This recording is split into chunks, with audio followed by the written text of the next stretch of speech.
What is up, RotoGrinders? Dean here at Steen 7804. If you want to get all technical, welcome. It is crunch time. No, it's not crunch time. Crunch time's coming on an hour and 15 minutes, 6:45. It's 5:30. 5:30 on the East Coast.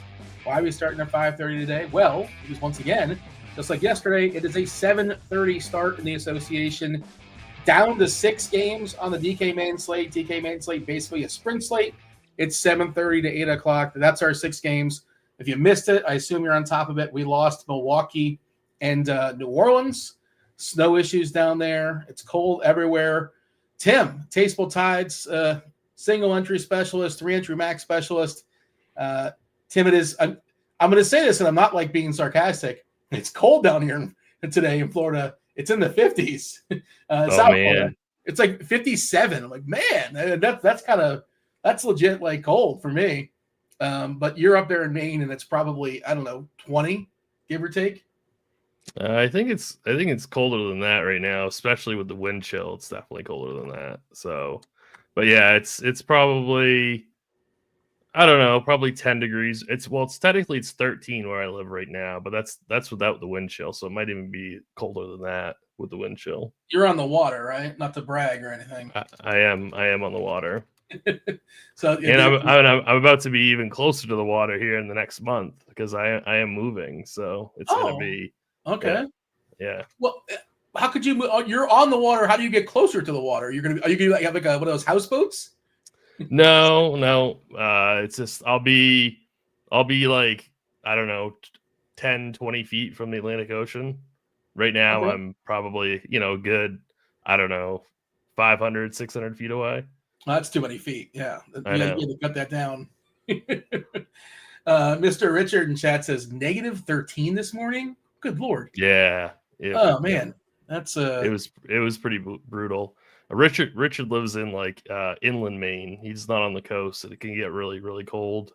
It gets even colder for where Mr. Richard lives. Are you a Maynard? Is that a term? I feel like I've heard a Mainer? Yeah.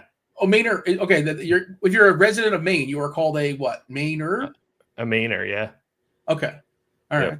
I'm learning something new every single day. Chris is telling us -11 in Pittsburgh. So everybody, -14 in Ohio. Good Lord. Everybody get your comforter, fire up the heater, and don't go outside. Never go outside, but definitely don't go outside. Did you go outside today? I did briefly. It was horrible. I don't want to do it again until like, I don't know, June. Don't recommend it. Yeah. Yeah. Again, 7:30 starts today. It is also a Wheel Wednesday. We're giving away a week free of RotoGrinders Premium. Just go ahead and jump in the Discord channel, rotogrinders.com/Discord. The live stream chat channel. Producer Steve, I believe he has the post already set up. Yes, there it is. It's been dropped. Just click that avatar right under Steve HOF. That's in pink. You'll be eligible to win yourself a week free of RG Premium. We'll spin that wheel at, let's shoot for 6:30.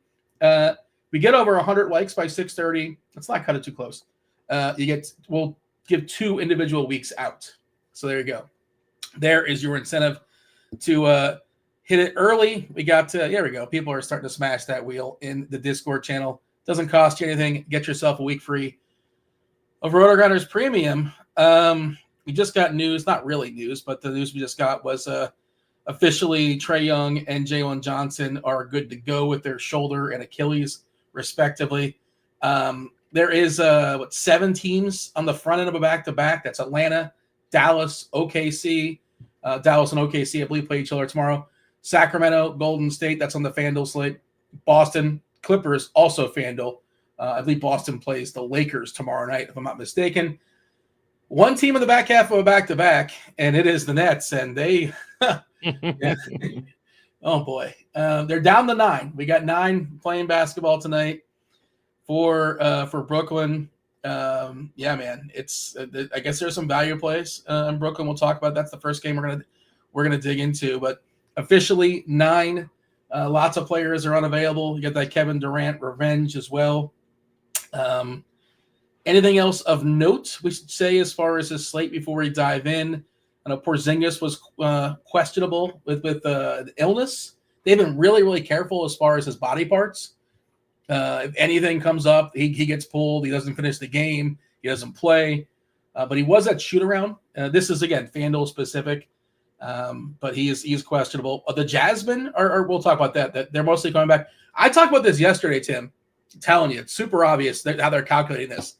I don't know if you were listening yesterday or not, but I was talking about like these terrible tanking teams. When they're facing another horrific tanking team, their guys are instantly hurt. All of a sudden, everything aches. But when they're playing against a team that's going to wallop them anyway, like the Thunder, they're going to shellac them no matter who they roll out, right? All of a sudden, yeah, I guess Markkanen's healthy enough. We'll let him play. I guess Collins is healthy enough. We'll let him play. Kessler, he's rested enough. So they're going to lose anyway. So they might as well at least like show like they're going to try. It is pretty calculated and pretty obvious if you watch what they're doing. But have you noticed this as well? I mean, I was theorizing. This is kind of, I'm sure it's been floated out there elsewhere. But that seems to be what's going on. And it makes sense. But just like, let's be honest about it. I rarely pick up patterns like that just because I'm so focused on like day-to-day DFS, I'm so focused at looking at projections and ownership, but like, looking back on it, like I do agree with what you're saying. It does make sense that is a pattern. Yeah, I mean, this slate, I think this slate's a lot of fun, actually. I do like the sprint slate on DK. I do think they're like, if you are playing FanDuel, because it's more than just Porzingis is questionable. It's also Drew Holiday. So if we lose him, that could open up value for like guys like Pritchard, Derek White. So if you're playing on FanDuel tonight, it's really a completely different scenario. You might have to like build in some 2v2s or something like that, because there might be some really slate breaking like difference, news for the FanDuel slate. I assume he's going to play, but currently Jim Harden is questionable as well with a groin. Powell's been ruled out also, and Zubac is ruled out. So like this is a huge usage spot for Harden. Yep. Assuming he goes. Right. This is like that late night hammer for FanDuel. That's probably one of, if not the most important games on the entire slate. So you got to be focused on that game if you're playing FanDuel. It is tricky because Mo Bamba is going to start, I presume, for the Clippers. But how many minutes can he actually play? We saw he played like 16 or so the other night. But it does certainly seem like a game that can certainly go small, especially if Boston, loses some if Porzingis goes away, right? But and we're not going to know. I'm almost positive we're not going to know by 7:30 as far as decision making. And again, we have that sort of doubleheader set up like we had yesterday. Game 6 is Utah OKC at 8:00, and then Game 7 is Golden State Sacramento 10, and then Game 8 10:30 Boston Clippers. So you have like 2 games to work with at least. I presume we'll get all the news. I shouldn't presume. We should get all the news for Boston and the Clippers by 10:00 on the East Coast. You never really know. Anything else we should mention as far as, I have the most recent injury report pulled up here. Gary Payton's questionable. I don't really think that matters. Golden State, Slow-Mo still out, Draymond still out, Kuminga's still out. Jalen Williams is kind of a big one for OKC. The good Jalen Williams is questionable. Holmgren and Hartenstein are both out still. We mentioned the Utah guys. They're coming back. Sexton is back and available. Markkanen's available. Collins is available. Forget about New Orleans and Milwaukee. Jabari Smith is still out. Karis LeVert is questionable, which I think matters a little bit at least. That I think it does. That does matter. I think he's an interesting play if he goes, and if he's out, at least there's some fringy stuff. Cleveland's just kind of tricky, and they just get involved in so many blowouts. But I don't think this game blows out against Houston. But you never really know. Expect it to stay close. Anything else we should sort of mention? Keep an eye on. We'll talk about Brooklyn in a second. I guess Bradley Beal, questionable. Derek Lively, done for a long time, unfortunately. They're saying he was questionable, and now he's out for 2 to 3 months. That's a big bummer. Najee Marshall, Klay Thompson, also questionable as well. I was just going to say, I knew Klay was questionable. Najee's questionable also. Yeah. Because that's interesting, because I'm assuming that if Klay misses, Najee would draw the start. But if they both miss, that could end up being a interesting value spot, maybe for Quentin Grimes. Maybe. I mean, that might open up some value for him. So yeah, I did not realize that Najee was questionable, so I missed that one. Okay. DiVincenzo out for Minnesota as well. The Atlanta stuff, we got the news. Ricochet is still out as well. But yeah, nothing really new. We're diving in. We're good to go. We're doing the old game by game. Yep. Okay. First game is a gross one. It is Phoenix. It is Kevin Durant revenge. They are 13-point favorites in Brooklyn. 215.5 is the total. Brooklyn just barely, has a team total above 100. 101.5 if you want to get all technical. We will run down the dudes that are out for Brooklyn. Again, they're in the back half of a back-to-back, so no Cam Johnson, no Melton. Well, Melton's not playing anytime soon. D'Angelo Russell was awesome last night. Played too good. They even pulled him out late. It was getting too close. They did not want to win that game. He's out. Ben Simmons is ill. Cam Thomas, they gave him a hamstring. And Zaire Williams, they gave him an ankle. We're down to 9. We are projecting. It's funny. They kind of bounce back and forth throughout the day. Earlier in the day, I saw we had Beekman starting. And now it looks like they switched it. They flip-flopped. And that doesn't mean, like, unless I missed news on it. You didn't. Okay. Because I thought he was a really interesting play either way, and we'll talk about it. He's, still minimum 3K on DK. We're currently projecting Keon Johnson, Tyrese Martin, Jalen Wilson. Like, if you're going to create 3 players, those are the names you use, right? Keon Johnson, Tyrese Martin, Jalen Wilson. They all sound believable. They're actual real people. Noah Clowney, Claxton, and then Sharp off the bench, Beekman, Tosan, and then Whitehead. That is the 9 players suiting up at Brooklyn tonight. I feel like there's some pieces that are usable here for Brooklyn. I'm sorting. Is anybody going to rise out of this group and score like 35 or 40? That's useful. That's kind of my question. Maybe a handful of them get like 25 to 30 and they're fine. What is your read as far as the Nets? Yeah, I mean, optimizers on both FanDuel and DK are spitting out quite a bit of Brooklyn right now. I don't mind that. I don't know if I would necessarily get to like 3 of them, but I think playing 1 or 2 is okay. Pretty awful matchup, but they're gonna have to play relatively big minutes. So I mean, I really don't mind it. I will say, like, if Reese Beekman does start, I think he's a really awesome play at the Stone Min. Yeah, he's probably not going to get you 30 to 40 fantasy points, but if he gets you like 25 at the Stone Min, I think that's completely fine. So definitely don't mind Beekman. I don't mind Tosan either. At 4,100, he fills up the small forward and power forward spot. It's guys that are a little bit more expensive than I think that I'm a little bit more worried about, like guys like Keon Johnson. Like, yeah, he absolutely could have like a ceiling game where he puts up 35 to 40. I just find it kind of unlikely in this spot. So like if Keon ends up being popular, I think he was somebody that I would probably likely fade. And then I guess I'm taking kind of a neutral stance on someone like Tyrese Martin as well. Don't really love that price tag all that much, but I mean, he's a guy that's going to play really, really big minutes. So it's one of those tough spots, but I do like the cheap guys like Beekman and Tosan in GBPs. And I think if Beekman starts, he would end up being a cash game play as well. I wanted to run a court IQ on this, but like it's basically impossible. Like you can't kick everybody off the court. You're going to have no sample size.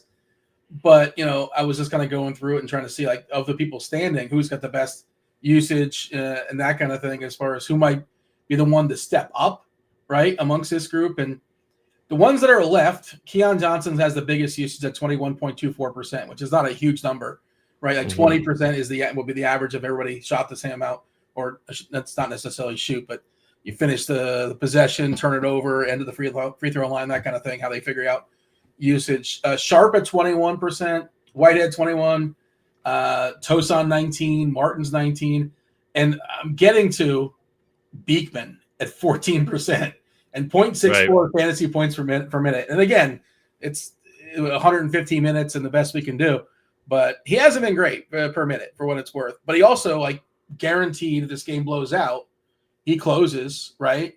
So they have 9 guys. Exactly. So it's going to be Beekman and Tosan and Whitehead I don't know if Sharp mops. Like he's kind of got that. They don't really push his minutes too hard, but maybe he does. And then one of the starters. Did you say that you don't think Martin's? You don't think Martin mops? He's not a mopper. I'm not sure. I know it's not Clowney. I know it's not Claxton. You can get it work backwards. I agree with that. Yeah, I'm not sure about Sharp. I think Sharp's a maybe. Because what's the most minutes he's played this season? Like we haven't had this extreme situation too often, right? How many minutes have we seen him play at the absolute most? You talking about Sharp? Yeah, he played 28. 28, I think, is the most. Okay, yeah. This is kind of an extreme example, but yeah, 14, 18. Yeah. And he's a good – I think he's really interesting, especially on FanDuel. If you're kind of shopping around as far as prices, he's 4.8 on DK. And I saw Don Yeezy in chat say it's a 2-center spot today on DK, and I really agree with that.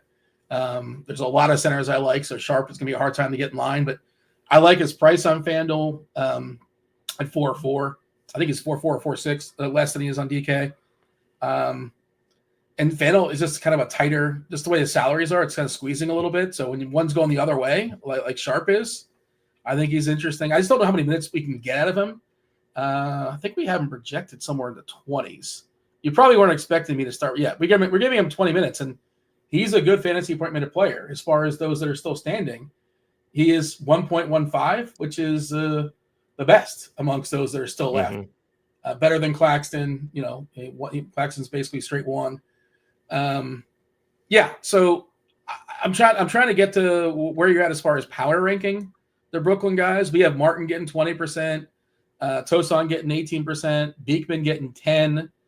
Again, we're giving him 22 minutes, and I think there's some variance to that. And again, if he starts, that will change. All this stuff is fluid. Like I was talking about yesterday about Ware. I'm like, I think there's a chance Ware, if he doesn't start, he might only play 15 minutes. Well, he started and he was incredible. He played 40 minutes or so for Miami, and he's the one beacon light they have going on. But same sort of thought process. All this stuff is pretty fluid. Can you power rank the Brooklyn guys for me as far as your interest? Do you feel like you have to have one? I think I have to have one, but yeah, I think I'm gonna most likely be playing at least one. I might play two. If Reese Beekman starts, he would definitely be number one for me. Just in terms of points per dollar. Obviously not raw points, but points per dollar. Reese Beekman would be one. I do like Tosan quite a bit. I don't know if he's. I'm kind of conflicted. I think I'd probably just go Tyrese Martin number two. I think there's an element of safety with Tyrese Martin just because of the amount of minutes that he'll play. His price tag's not terrible either. I just don't want him to get like super, super chalky, which I'm worried that they're going to be. I really feel uncomfortable with that, but I am going to rank Martin 2, Tosan 3, probably Keon Johnson 4, then maybe Sharp. They were on Sharp 5. That's probably what I'd do.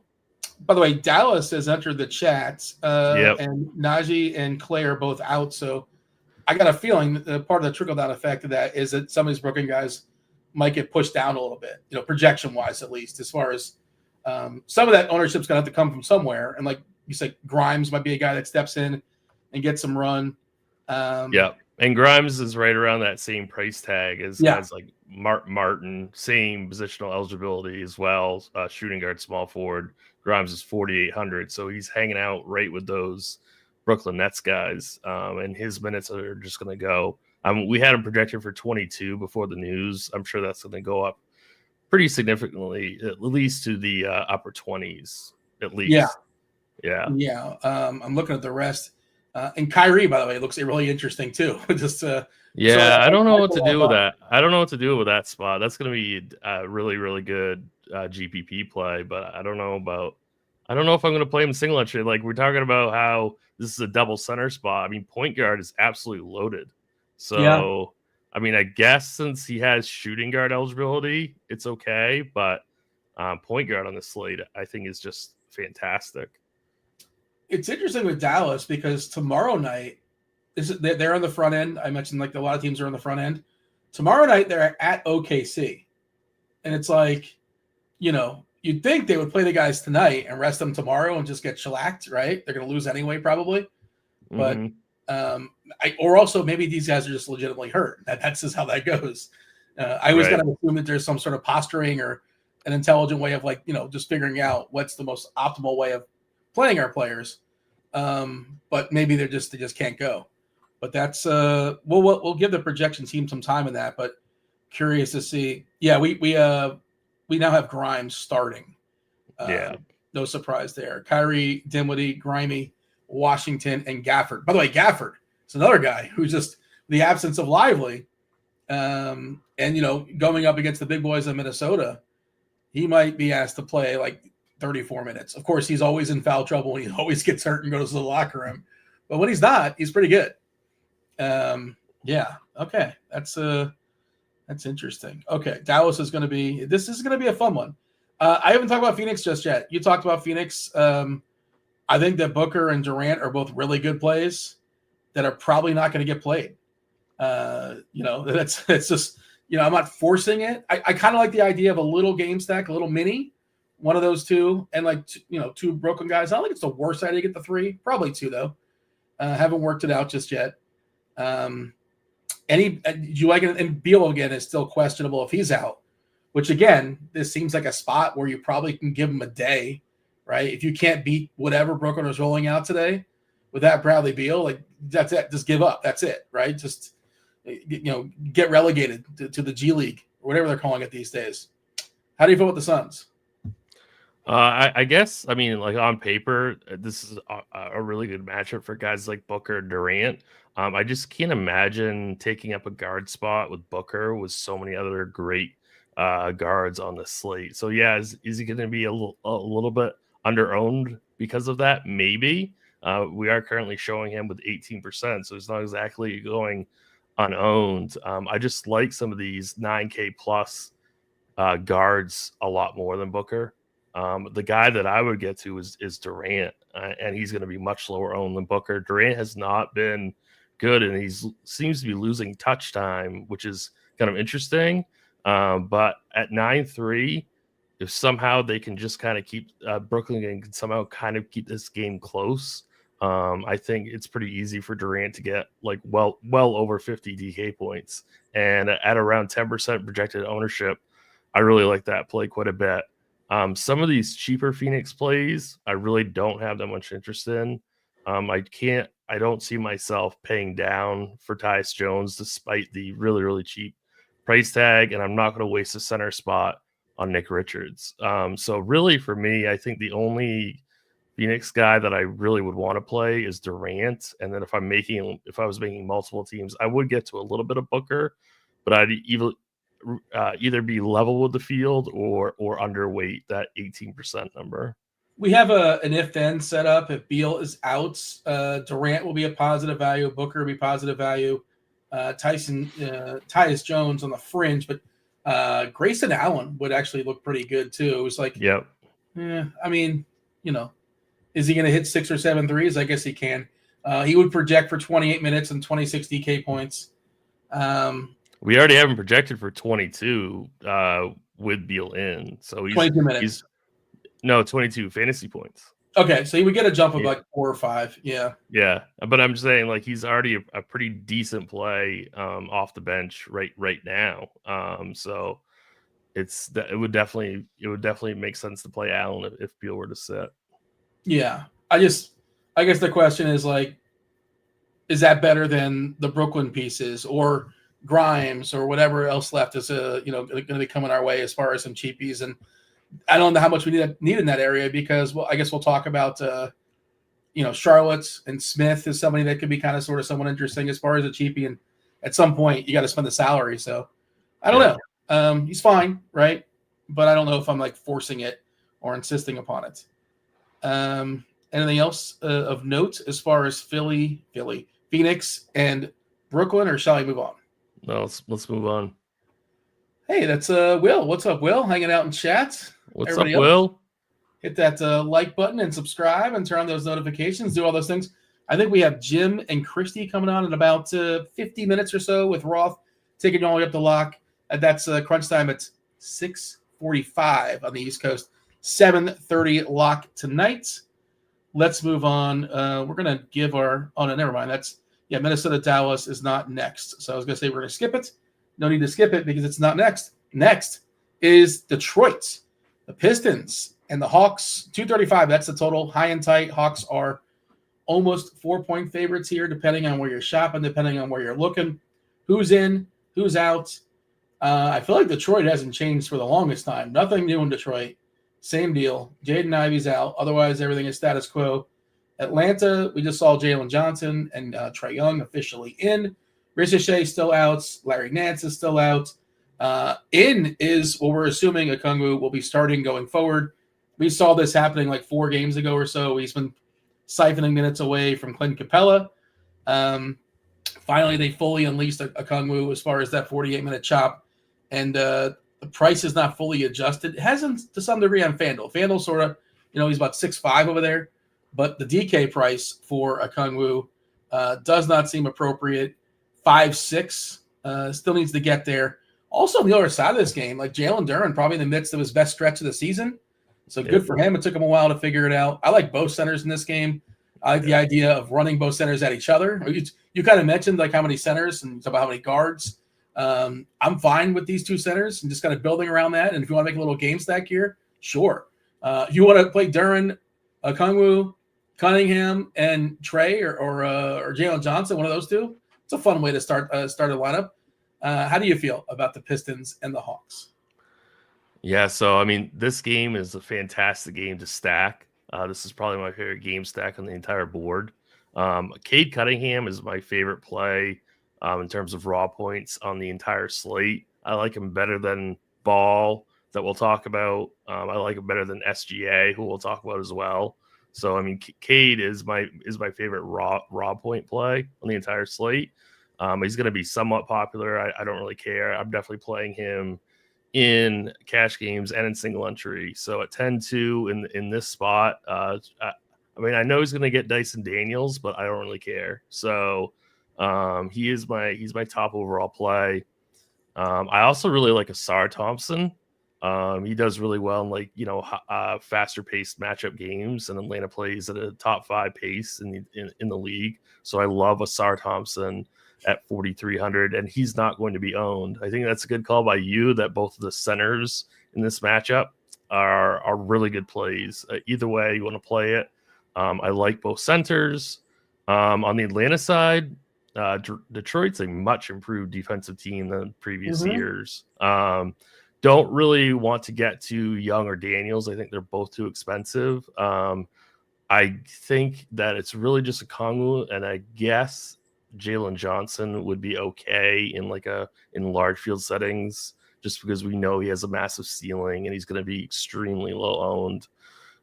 But really, I do like quite a bit of this Detroit side. I really do. And I think Asar Thompson at around, 5-10% projected ownership. I really like him in GPPs. How many minutes are we giving Asar?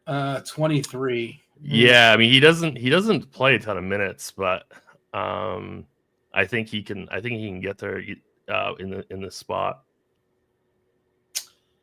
I like both. I like Ahmed more. If we're gonna power rank the Thompson, I understand the pricing and salary. We don't know it was salary cap, but we'll talk. Yeah, that's not really a fair comparison. Ahmed plays twice as many minutes. He plays. Yeah, and he's also game, twice the price tag too. Yeah, that's something. You can't take the money home with you. You got to spend it at some point. Tobias Harris. Nobody ever wants to play Tobias Harris, right? I'm always surprised. Like, he has pretty high projected ownership. I'm seeing 13%. Is that what you're seeing? Yeah, 13 and change. Yeah. Yeah. So yeah, I mean, I'm not really that interested in Tobias. I'd much rather play Thompson or Duren. If Tobias Harris beats me on the slate and he really is a must-have in GPPs, then that's fine. I'll lose to Tobias.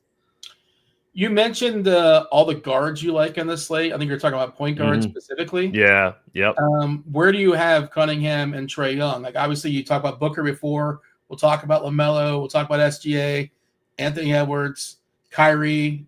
Should have the opportunity to take a pile of shots and have all the usage in the world. Is it going to work out? Will he be efficient? We'll see. Where do you have Young and Cunningham in those power rankings? And is it one of those deals where, for me, if I'm playing Cunningham, I have to play at least one Hawk, if not two, with him. Yeah, I don't think you have to run back a Hawk. Yeah. But yeah, Cade's my favorite play on the entire slate. Well, there you go. Okay. Yeah. And we'll talk about some amazing point guards later on in the show. But Cade's my favorite play. So he's definitely power ranked ahead of Young. I don't really particularly like Young that much in the spot. If you don't want to play Cade, I would say obviously you could play LaMelo Ball. You can play SGA really easily. So there's plenty of other ways you can go about playing point guard tonight. Anything else of note here as far as Atlanta, Detroit? You were saying this is your favorite game stack. I wrote about the same thing in the survey today. This was my favorite game stack. I like several game stacks. This is one of them. I like playing like a 2-1, like Cade, Duran, a Kongwu, or something like that.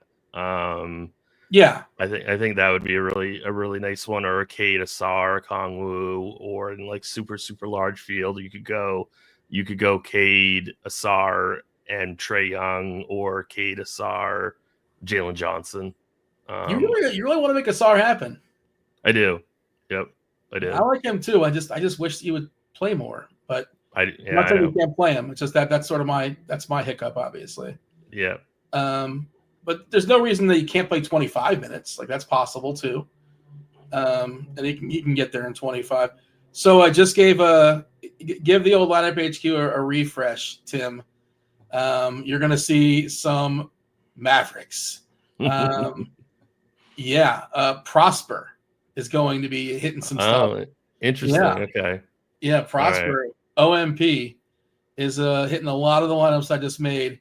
I think it just turned into like star scrubs because it's giving me Nick Smith and Prosper and Grimes. So I think that's going to open some stuff up, and doesn't mean you have to build your lineups that way. But let's see, the first optimal I have is that 2 stars, 3 star? It's like 2 stars and 2 like kind of sort of starsies. Ant, LaMelo, stars, and then Mark Williams, who's kind of a star now. He's kind of a star. And then Jared Allen's fringy star. But yeah, and then a bunch of nonsense. The next one has Cunningham and LaMelo, and then Mark Williams and Gafford. Okay. So that seems the way the slate's turning. Do you agree with that? I know you're kind of. I'm hitting you with this on the fly. As far as our projections for Dallas, did you add any bells and whistles to your? A little bit. I had a little bit of variance. Okay, yeah. that's where you're getting Mark. That's why you're getting Mark Williams. Okay, all right. Yeah, I am not. You're not getting Mark Williams. Oh, Bradley Beal's out. Okay, Grayson Allen season. Grayson Allen, yeah. I don't know with all this other value, maybe not now. I don't think so. Yeah, I mean you can play him if you're running 150. He's in the pool, sure. If he wants to put on his bathing suit, by all means. But I don't think he makes the final cut for me necessarily. More usage though, right? Without Beal, more usage to go around for Booker and Durant, I imagine. Okay, they'll fix that as far as the projections. Let's just run this down by Minnesota, Dallas, 214 is the total. Minnesota is a 4 or 5 point favorite here in Dallas. Dallas again on the front end of a back-to-back. So the minute delegation that the projection team came up with and out to them, we're doing that quite quickly. Kyrie 36, PJ Washington 35, Dinwiddie 33. His price is kind of adjusted. Quentin Grimes at 32 minutes now. 32 minutes. He's jumped up 10. So he projects really, really well. 4.8 on DK, 28 fantasy points is the median projection. Gafford at 30 minutes looks really good. 35 fantasy points at 6K. Again, he's 7K on FanDuel, a little bit different over there. Prosper getting 23 minutes. That's a stone min 3K. I feel like that's a little shaky, but I see it. Like who else is going to play? I was going to say there's not a lot of other options. This is really kicking Brooklyn down. Yeah, exactly. Which is not horrible, but just keep in mind Brooklyn is still a really good play. This is going to drop Brooklyn's ownership quite a bit, I would assume. I agree. Yeah. And Grimes is going to be better projected than Grayson, according to easy. According to the FDN, only by two fantasy points. So okay. Are they the same price? I think just about. I think right. Allen is 500 less than Grimes. Can't remember now. Yeah, so Allen's 4,200. Yeah. So I mean, Allen's going to be a better points per dollar play, but I think now Grimes is going to be much heavier owned than Allen. Mm-hmm. I'm just saying that now we're starting to get some really nice pivots because Chalk's going to condense on this Dallas team. So now Brooklyn's going to be the pivot, or guys like Allen are going to be the pivot. As it should, though, right? Like, shouldn't it? If you again look at their bench, they have 11 dudes, but it's Kyrie, Dinwiddie, Grimes, PJ Washington, Gafford as the starters, and their bench is really rough.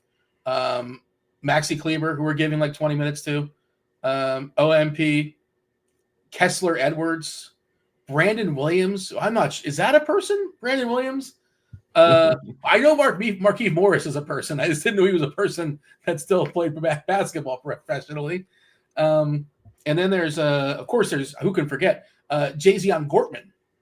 Are we giving any minutes to Jazion Gortman? I apologize if I'm messing that name up. Not doing an attempt. We're giving 0 to him for what it's worth. 12 to Williams, 15 to Edwards. Yeah, and I suppose it's possible Morris can get a little bit of run there, but we're not giving any minutes to him. We're giving 24 to Maxi Kleber. Prosper, for what it's worth on the season, 0.9 fantasy points per minute. So, and that's 223 minutes. And again, the if-then stuff, the sample size is going to shrink away if you keep kicking guys off the court, but not a big usage guy for what it's worth. 16, 17%, not miserable, but not a great number. Yeah. Do you feel you probably were not prepared to talk about Prosper, but how do you feel about Prosper on first thoughts here at 3K Stone Min? Feels pretty fragile. I would prefer playing Nick Smith at 3-2. Different positions. Well, they're both small forward. Oh, okay. Yeah. So really, not really. Yeah. I mean, one's shooting guard, small forward. The other one's small forward, power forward. Smith's going to play more minutes, I would guess. So I strongly prefer Smith still over Prosper. Smith is much more solidified. Yeah. Yeah. So, I mean, I feel like you're taking it on a little bit more risk with Prosper and not like losing much ownership either. So, yeah, I'm still on the Nick Smith side of this. By the way, you got a note on Grimes. No minutes limit according to Coach Jason Kidd. He was dealing with a back. Jason Kidd's never lied, right? Never lied to us. Yeah, and I don't think we're gonna raise our minutes projection based on that tweet or whatever. Yeah. So we already have him for 32. I don't think they'll go higher than that. Do you remember when Jason Kidd was it was kind of savvy, if I'm gonna give the guy some credit. Do you remember when he was out of timeouts and there was like a second or two left, they had the ball and they're down by 1 or whatever, and he told his player to bump into him, and then he accidentally dropped his drink, so they had to stop the game. Do you remember? I didn't know anything about. I've never heard this. Yeah, so he basically gave himself a free timeout because you spill water on the court, and he had a drink in his hand. He's like, "Whoa!" and he accidentally spills his drink. It was pretty brilliant, to be honest. That's kind of like the Bill Belichick playbook, That's pretty smart move. I don't remember if they ended up winning that game or not. I just remember I thought it was pretty clever. But yeah, he's accidentally spilled his beverage on the court, and they had to halt the game. And then all his players just huddled around him, and then he told them to play. Shout out to Jason Kidd, I suppose. Jimmy Butler. Shout out to Jimmy Butler. Officially suspended by my Heat again because he missed the plane again. So yeah, okay. What are they going to do with him? Just like, I don't know. Yeah, I don't know how you trade him without getting nonsense back. And then why even trade him then for more nonsense? Well, a friend of mine was trying to convince me I'm a Heat fan. Some of my friends are Heat fans. Oh yeah, Milwaukee wants Beal, some got a 3-team deal. Like, why does Milwaukee want Beal? Like, that doesn't make any sense. But, he's on, like, the message boards and all that, and I don't get involved in that nonsense. Like, 90% of that stuff, and I'm probably rounding down, never comes to fruition. It's just a waste of time. So, the other 10% of the time is probably also a waste of time. Anyways, I have no idea. I have no idea where he's going to end up. Phoenix seems like the most likely spot. I just don't know how it happens. And I certainly think Miami is smart enough. I think Miami is smart enough to not take on Beal's contract. So I don't know how that. Happens. Did we talk about Minnesota? We didn't. Let's talk about Minnesota. Yeah, I mean, I had a lot of interest in Ant earlier in the day, but then I saw all these other point guards that I just like so much more.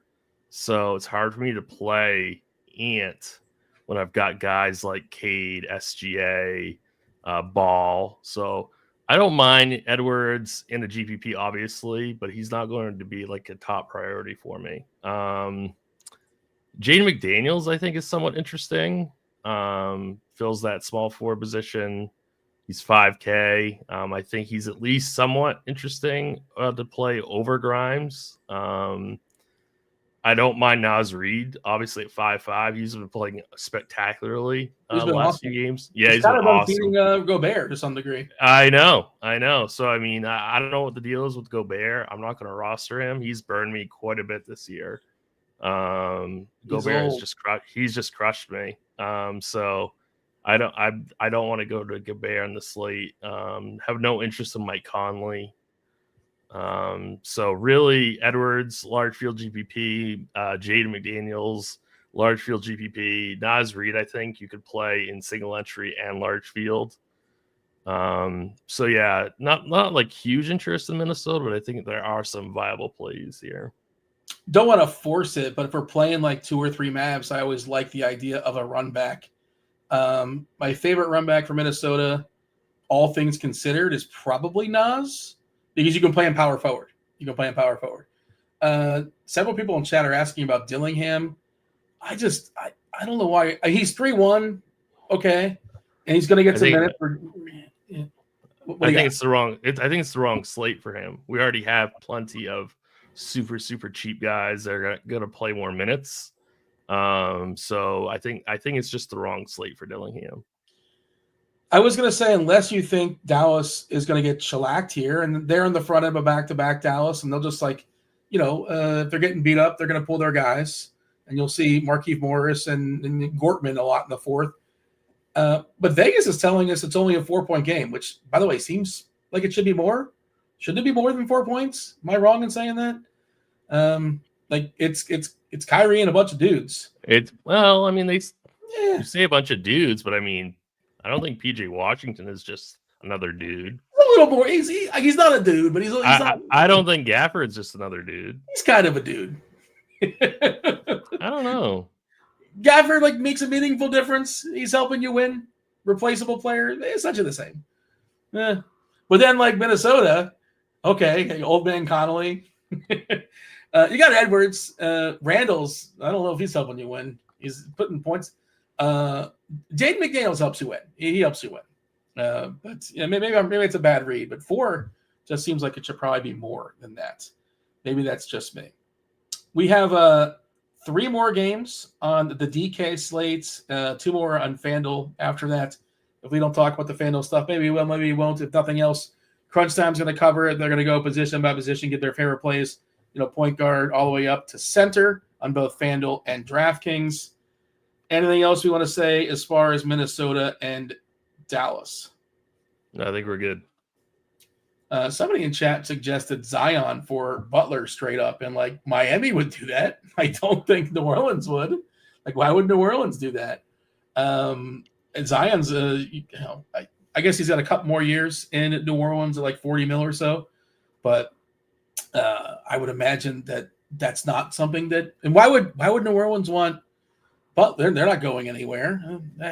Yeah, it's a big old mess. But certainly Miami would accept that. I would imagine so, at least.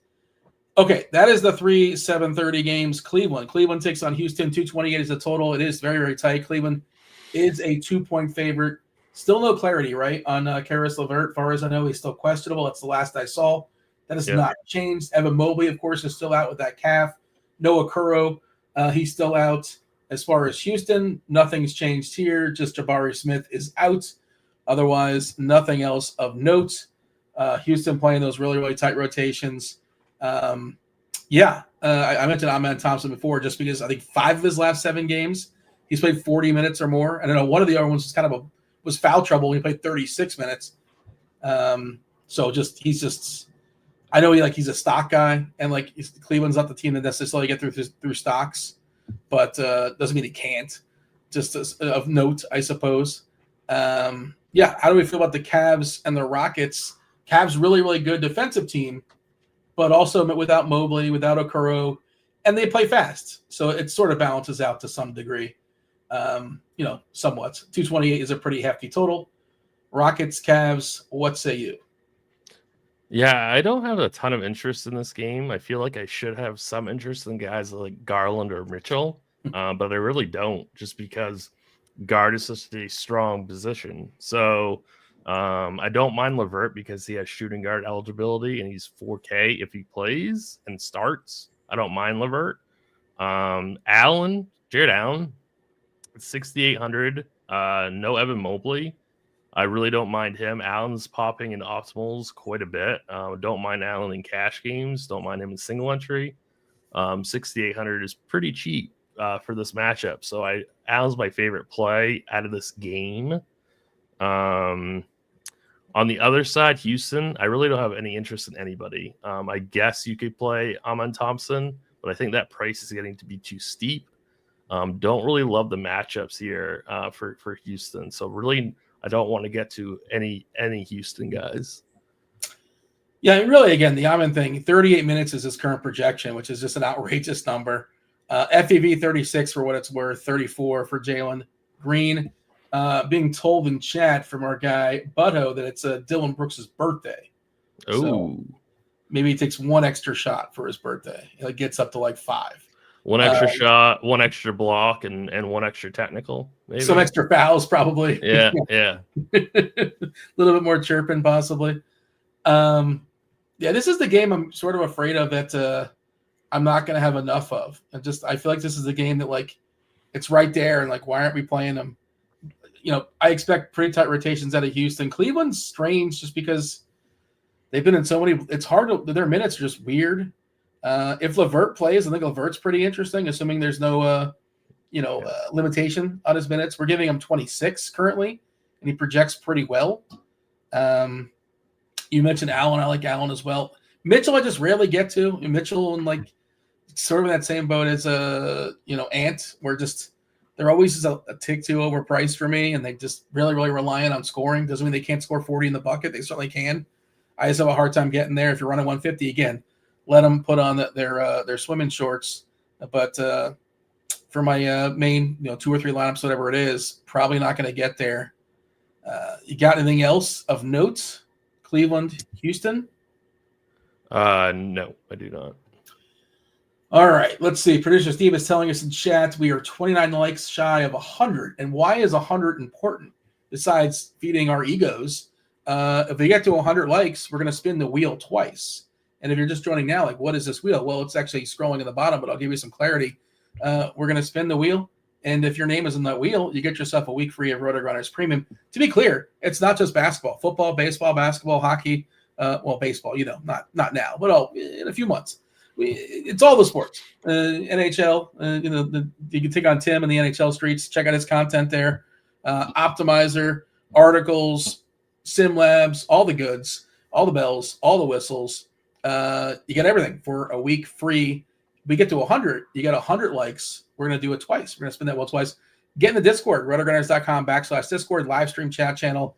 Just hit the avatar, the RotoGrinders avatar that's posted right below producer Steve's post, and you are eligible to be on the wheel. If you don't want any of that, you just want to go ahead and just say, screw it, I'm just going to pay for RG Premium. Well, you can do that too. Right now, we have a pretty sweet deal for Combo Pro. It's $79 and change for your first month, which is just $15 in PGA. You can get PGA a la carte. You can get basketball a la carte. That's just $5 more for basketball a la carte. And if that's all you do, I suppose that's all you need. But if you get all the rest of the sports, what, $15 more as opposed to PGA, it's $5 more as opposed to basketball, that is a pretty sweet deal. $79 and change. Over at Splash, we still have the promo there with them, Roto 10 at Splash.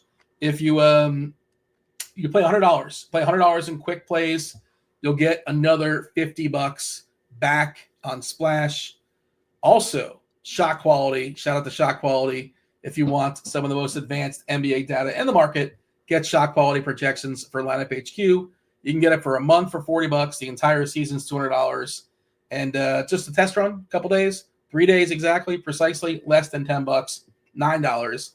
And a reminder to check out our prop and pick'em package as well. All that and more in the description. Check out all the things. There was stuff flashing up on the screen, and I did not catch it. Anything of note, Tim, that I missed in all those reads? I don't think so, unless I missed it. Horace wants to know Asar or Jaden McDaniels on FanDuel. You have a preference amongst those two? Yeah, I think it's McDaniels just due to the huge minutes discrepancy. Okay, let's move it on from Cleveland and Houston. Of course, Milwaukee, New Orleans is. I saw Eric asking, and he was probably just trolling. Like of course they have a roof, but in order to get to the building, you have to drive on roads, and the roads. I'm not sure. I'm not sure he was trolling. You don't think he understands the concept of? I don't know. I'm not sure. I saw that as well. I didn't even want to address it. How do they cancel a game that has a roof?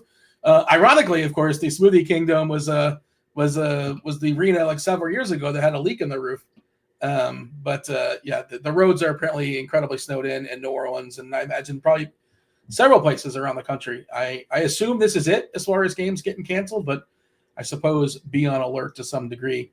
Charlotte and Memphis, 241 is the total, but it's high, but it's not tight. It's not tight. Memphis is a 12, 13-point favorite here. Brandon Miller going to be out for a bit here for Charlotte. That's why we talked about Nick Smith. Nick Smith jumping in the starting lineup now for Charlotte's, certainly a downgrade. He's a dude. Nick Smith is a dude. He's a dude, but he's the really good value. So he's going to be getting a fair bit of run alongside Ball and Josh Green, another non-usage player. So more usage going Ball's way. The Mark Williams experiment has been spectacular from a fantasy perspective. He's been awesome. He averages 1.4 fantasy points per minute, and they've been giving him a ton of minutes despite his history of injuries. Memphis on the other side, Edie is available. Kennard, he's probable. Laravia is doubtful. Marcus Smart is still out. Okay. I know you mentioned Ball earlier in the show. I don't remember what you said. My apologies, but I like Cade more, but LaMelo Ball is a fantastic play. Mm-hmm. If you can find a way to pair Cade and Ball, I would do it. It might be kind of tough, but we do have really good value. So Ball is my second favorite play on the slate in terms of broad points. So 10-7 though, really hefty tag, but this is an amazing pace up spot. But there is blowout risk, right? Because Memphis is like 12-point favorites. So Ball is fine. I prefer Cade, but if you want to play Ball, I think that's fine. And then guys like Nick Smith, I think Smith is the best overall value play, like under 4K on the entire slate. So, he is just a dude, but he should play minutes in the high 20s. He's shooting guard small forward, so he fills out a really good position for value. And I think his minutes are somewhat safe. So I'm very, very comfortable playing Nick Smith in all formats. All right. I'm pulling up. I'm curious now our best point per dollar plays on the slate. I wonder if it actually is Smith. Yeah, Smith is our best one on PK at 3-2. And we dropped Prosper's minutes to 17. So he's not popping in optimals, I would assume now. I haven't run them, but where do they go? I'm not sure. It's a good question. Well, we can go to the projections change log. Oh yeah. Well, I have Kyrie 36, PJ 35, Dinwiddie 33, Grimes 32, Gafford 30. That's the starters. Cleaver, I think, was getting 24. Prospered in the 17. Oh, Edwards. I think they chopped Edwards. I think Edwards, he jumped up to 15 minutes. Hold hold on a second. 15 minutes and he's projected for 4 fantasy points. Something's not right there. That can't be possible, right? I don't know his rates off the top of my head, but that can't be possible, right? Something's got to be weird there. I don't know if they're working on Dallas, but that doesn't check out. Like, I know you could stand in the corner for only so long, and eventually a rebound just comes your way by accident, right? Maybe he's just the new Tony Snell, Dean. No, I mean, even Tony Snell, like, he averaged more than 0.3 fantasy points per minute. And PJ Tucker averaged at least 0.5. But okay, that's a good note. That's a good note. And like some people might catch that and just like assume that's the way it is going forward. But yes, this is always a fluid conversation, and understand, the closest you get the lock, the best way to get the best possible projections is like to give Lineup HQ a refresh at 7:28. Assuming you can work with those time constraints, or 7:25, however. And then of course things are changing well into the slate as well. Okay. Charlotte and Memphis, you're talking about. Yeah, I guess I'm playing Smith as well. 28 minutes, which seems about right. And we're not pushing it too hard. There's a lot of guys that are getting like minutes in the teens that are, it's not really a tight rotation. Micic, Curry, Diabate, Okogie, Martin. Yeah, Josh Green's another one of those. What is his usage on the season? Oh man, 11.6%. Yeah, he does nothing. His last 5 games usage is 11, 6, 4, 7, and 12. That's amazing. Yeah. Yeah, that's hard to do. That is very hard to do.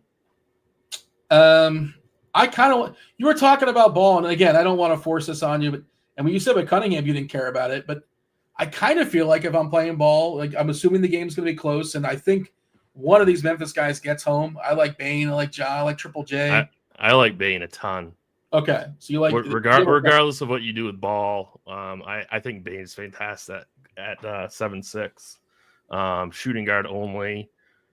He is showing up with some ownership, which makes sense, but I prefer Bane over Ja, and I prefer Bane over JJJ as well. I'm not sure about you, but Bane's my favorite play for Memphis. I think it's just kind of like whichever one fits the build, right? You were talking about point guards being tough, so Ja might get the boot. Triple J, you can play a power forward, so that's got some use to it. And Bane you can throw at shooting guard. They've been staggering Bane and Morant, so Bane's been playing some backup point, which is pretty awesome. Mm-hmm. And this is a fantastic matchup. So I do like Bane quite a bit. We're projecting 11. Memphis is just annoying. Huff getting 6.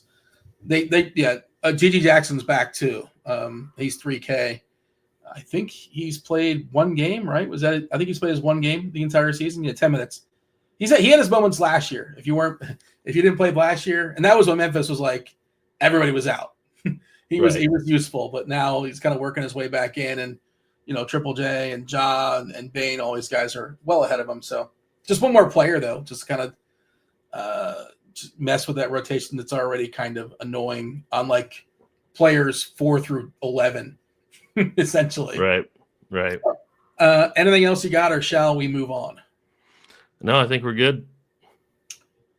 Let's see. Dex is saying, am I crazy for rostering Cade and is that SGA and GPP tournaments? I think that's the question. That's not crazy. You got to make it work, but we talked about how it's this slate is kind of turned into a stars and scrubs slate. Negative Creeps asking, where's Kristi? Kristi's coming on in about 15 minutes, I believe. 15 minutes. She'll be jumping in here as well as Jim. And Roth. Roth, of course, will be holding down crunch time. Before we do that, though, it is 6:30, which means I think all bets are off. I think if you didn't get in, you missed the boat. We mentioned it several times. We're going to give the wheel a spin. Producer Steve, I'm not sure if Steve's going to be popping on screen, but if nothing else, we're going to get that wheel. Are we spinning it once or are we spinning twice? Do we have 100 likes? Are we there?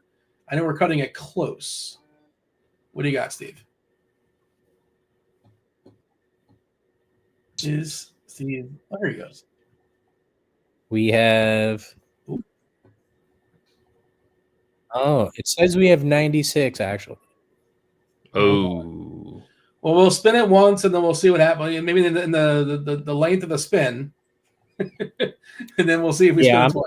I'm trusting they'll get it for us. The honor system.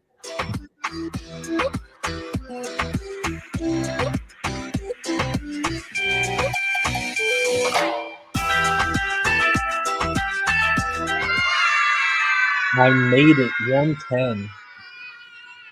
All right. And you're going to slide in the DMs there and in the Discord. You'll juice them up? Yep. All right. And we are at 116. Wow, look at that. You got to beg and grovel a little bit sometimes.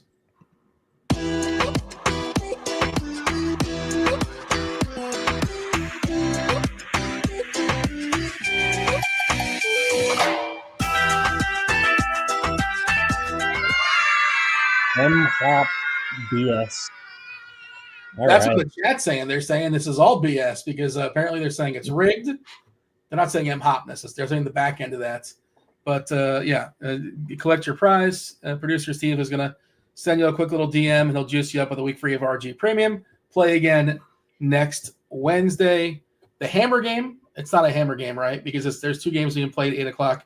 But just for the purposes of the conversation. Is that Brian in chat? Shout out to Brian if you just took it down saying congrats. Oh, no, Brian's congratulating those that won. There you go. And back at it next Wednesday. The Jazz, not fully assembled, but they're coming back. They're getting healthier.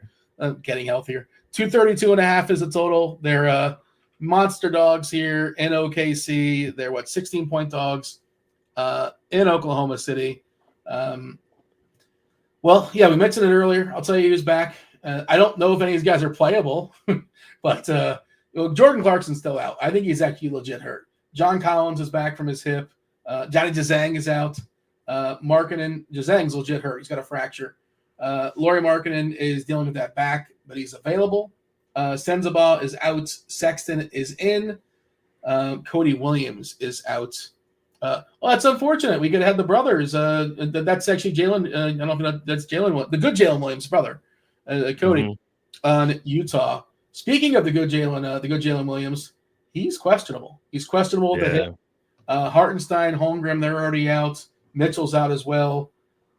Do we have a what if the good Jalen Williams is out? Do we have that set up? I was just looking. I don't think so. Mitchell saying Cody Williams. Oh, yeah, we have one for Jalen Williams. Yes, we do. Then the bad Jalen Williams will look kind of interesting, but that's the last thing we need is another center. Yeah, look at SGA though. Yeah, so I wrote him up today as like my favorite tournament play because people don't want to play him because it's going to be a blowout. But the Jazz, they bleed fantasy points from every possible angle. I think they're the worst team when it comes to defensive rating. Maybe they're second worst defensive rating. Second worst behind Washington. They give up like the 4th or 5th most assists. They give up not just the most blocks, but also the most steals. SGA is 3rd in the league at 2.1 steals per game. He averages over a block as well. Like he averages like 3.1 stocks per game. This is the team you get your stocks in. I always, was a Bam. I'm always telling you, Tim, this is the team I like to pick on. Betting over combined blocks and steals. Yeah, I remember the Bam night. Yeah, that was a good against call. Utah. You got to take it. And then that's not that you necessarily need Lou Dort, but this is kind of what the classic Lou Dort 3-and-D. This is the kind of game where he can get 5 steals and three threes. Are you betting Dort's props tonight? Is there a Dort prop? I'm going to revisit it. I'm going to pull it up and see, but I'm interested. SGA I'm interested in as well because I bet you can get positive juice on like over 3.5 combined steals and blocks. Feel pretty confident about that. But yeah, like it's like, oh man, they're just gonna blow them out. And if they blow them out, it's because the Thunder probably dropped like 100 in the first 3 quarters, if not more, on the Jazz. And he'll play the first 3. He'll finish the 3rd quarter and not come back if it's a complete shellacking. But what if it's not a blowout? Like, what if it's like an 8-point game? Well, what if you get like 34 minutes out of SGA against? Yeah, and if Williams does sit, I would throw out what I said about Cade because SGA would be the top play on the slate. Mm-hmm. We'll probably get that news though. So at exactly 7:30. Oh, that's true. I hope not. That would really stink. But if we get that news before lock, I would play SGA over Cade. But maybe ideally play both of them, play SGA and Cade, because SGA rates out so well without Williams on the court. So definitely, I'm not playing any Utah. Are you playing any Utah? I have no interest in any Utah players. No. Who would I play? Right, they're pretty easy X out. So really, like Lou Dort was popping earlier in the day, but now we have better value. Mm-hmm. But large field GPPs, if this game stays close, Lou Dort would do pretty well at 4,500. And then but obviously SGA is the top play. I'm looking at our ownership stuff, and nobody on Utah is projected for 1%. I don't know how refined our ownership stuff is, but like that kind of makes sense to me. Right. So John Collins, 28 minutes. Like they're not going to fully push these guys. Markkanen 30. They're going to play a bunch of dudes. It just seems like a big old mess. Derek's asking who's my favorite center for DK tournaments.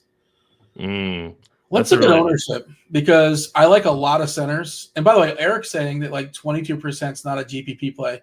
Well, it kind of is. First, 4 out of 5 people aren't playing him. And secondly, ownership's different it's not like a baseball conversation. It's different for basketball. And the other thing is, and Tim, you'll relate to this, I think, single entry stuff is what I focus on. A 3-entry max stuff is what I focus on. I don't think SGA is going to be 22% in those contests, because people play optimize basically, or optimize plus. And I don't think SGA is hitting those lineups. Am I wrong in saying that? He's not currently, no. Yeah. So it's getting, we're getting to a lot of Cade and Ball, but you can easily make that Ball into SGA. It's pretty easy. By the way, kind of poo-pooed Grayson Allen earlier, and he's projecting really well. He's projecting, I think, number 2 points per dollar play. Oh, I don't like that. But, like, okay. I think it helps that he's a small forward, forward / shooting guard. I think that's pushing it to some degree. Yep. Where's SGA? He's coming in at 21% of the lineups that I made. Grayson Allen's coming in the most, which I don't like. I'm not saying you can't play him. I just don't like that. If he's going to be super popular, is he going to be super popular? Where do we Grayson? I think we have him at 32% now. Okay, that's. And I always say this is what I have my rules, general rules. I'm willing to break them sometimes when it's appropriate, or just to make my narrative work on a given day. I don't like players that are expensive. No, I don't like players that are expensive, but I don't like rostering players that are super reliant on scoring, on hitting threes, that are going to be popular. Also coming off the bench, like all that combination. I don't like that. Because like you mentioned Amen Thompson, you necessarily love it, but Amen Thompson, he can score 12 points tonight and put up 45 DK points. Like that's. Would you rather play Lou Dort over Grayson Allen? It's a good question. I would say yes if I knew Jalen Williams is out. Wow, that's kind of cheating. How about if he was in? No. Would you play Dort over Allen? I think so. I think it's pretty close. I think Dort makes like 3 or 4 threes, and not likely to, but I think he's got that chance, and I think he gets 4 or 5 stocks, and then we're on our way. Yeah. I didn't answer the question. My apologies. I was kind of sidetracked. Crunch time coming in 5-ish or so minutes. I'm curious to get your thoughts as far as if you have any general FanDuel thoughts. I'll throw them your way. Again, a lot of the FanDuel stuff is just like up in the air. Like we don't know about Jim Harden. Yeah, the overarching thought about FanDuel is really the Celtics Clippers game, and because there's so much news pending, you're definitely gonna have to leave spots open for this game with Harden questionable, Holiday questionable, Porzingis questionable, Horford questionable. So there's tons of potential value spots here for Boston. Clippers are already shorthanded. This game is very, very important for the FanDuel slate. I would definitely leave maybe 3 spots open for it and have your swaps ready because it's going to be a really strong value game. Favorite center on DK. We currently have Allen as the most popular guy at 27%. He's not my favorite. I'm not saying you can't play him. I get it. I think it's so. I'm probably going to be picking two of Gafford, Duran, Okongwu, and Williams, which is pretty chalky. Nas, I can play a power forward if I want Nas. Triple J, I can play a power forward if I want Triple J. Yeah.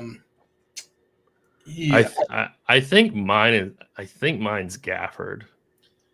Oh, but I mean, like you said though, I really like this Detroit Atlanta game too. Yeah. So it kind of depends on the rest of your team, but I guess I would rank it in a vacuum. I'd go Gafford, Okongwu, Duran. That's the way I would rank it. And then Mark Williams is next. And Mark Williams is fine. Maybe rightfully so, but Hammer is calling me a chalk donkey. I'm not taking the top guy. I'm not taking Jared Allen, which I kind of don't agree that he's going to be the most popular player. Just the way it sets up in my brain. I think it's two of Gafford, Okongwu. I think those are the two best, Gafford and Okongwu. But I could be wrong. I could be in my own little bubble. Is there anybody else like you, Rudy Gobert? No, I'm not. Not really. I'll tell you the one that's really interesting. It's just nobody's going to play is Şengün. He's just not going to get played. I don't because Eason's back. Eason's been kind of eating into his minutes, so I don't really like Şengün in the spot. But I'm just saying, if I was running 150, he'd be in the pool. I'd give him a pinch. Yeah. Okay. The Brooklyn guys, back half of a back-to-back. I did mention like Sharp is kind of interesting. I think that one's not completely wild. But again, I don't know if I'm getting there. I do like him more on FanDuel when you consider prices. He's like 4-4 over there. Right. But that's my answer for you. Did you want to give is there anything else that we should say as far as FanDuel? Again, they're going to touch on it. Golden State, Sacramento, Boston, and the Clippers. And again, it's 2 hours after Golden State and Sacramento are playing. Anything of note? I think Kevin Looney at 3-9 at center is a pretty interesting play. He should match up against Sabonis. So I think he's an interesting value play for tournaments if you want to pay down at center. Is Looney better than Bamba? So I know Bamba was like hitting some stuff earlier. At least we're giving him 20 minutes currently for actually. No yeah. So Looney at 4-3, and then Bamba at 3-9. I think I'd still play Looney. Yeah, I'd still go Looney. Yeah, but two guys I traditionally don't like to play. And Bamba, how many minutes can they give him right before he combusts? Like they don't want to push him too hard, right? And also there's a chance this game goes small if we don't know about Porzingis. You mentioned Holiday; they're on the front half of back-to-back. They're going to be staying in LA, taking on the Lakers tomorrow. I'm fairly certain that's their schedule is.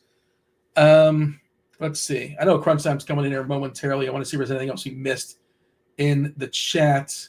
I know you were answering some questions along the way. Look at you multitasking. Man of the people here, Tim. Let's see. Who's your favorite center? Yeah, we did answer that question. If there's anything else, you're going to tell me who's breaking the slate? Who's breaking the slate tonight? I'm sticking with my guy, Cade Cunningham. Cade, yeah.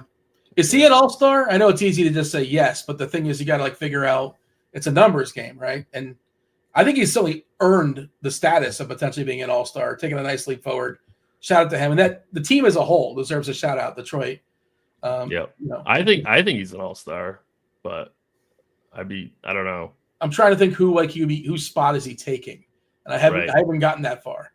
But in my head, if they say he's an all-star, yeah, sure. Of course. He deserves it. But a nice leap for him.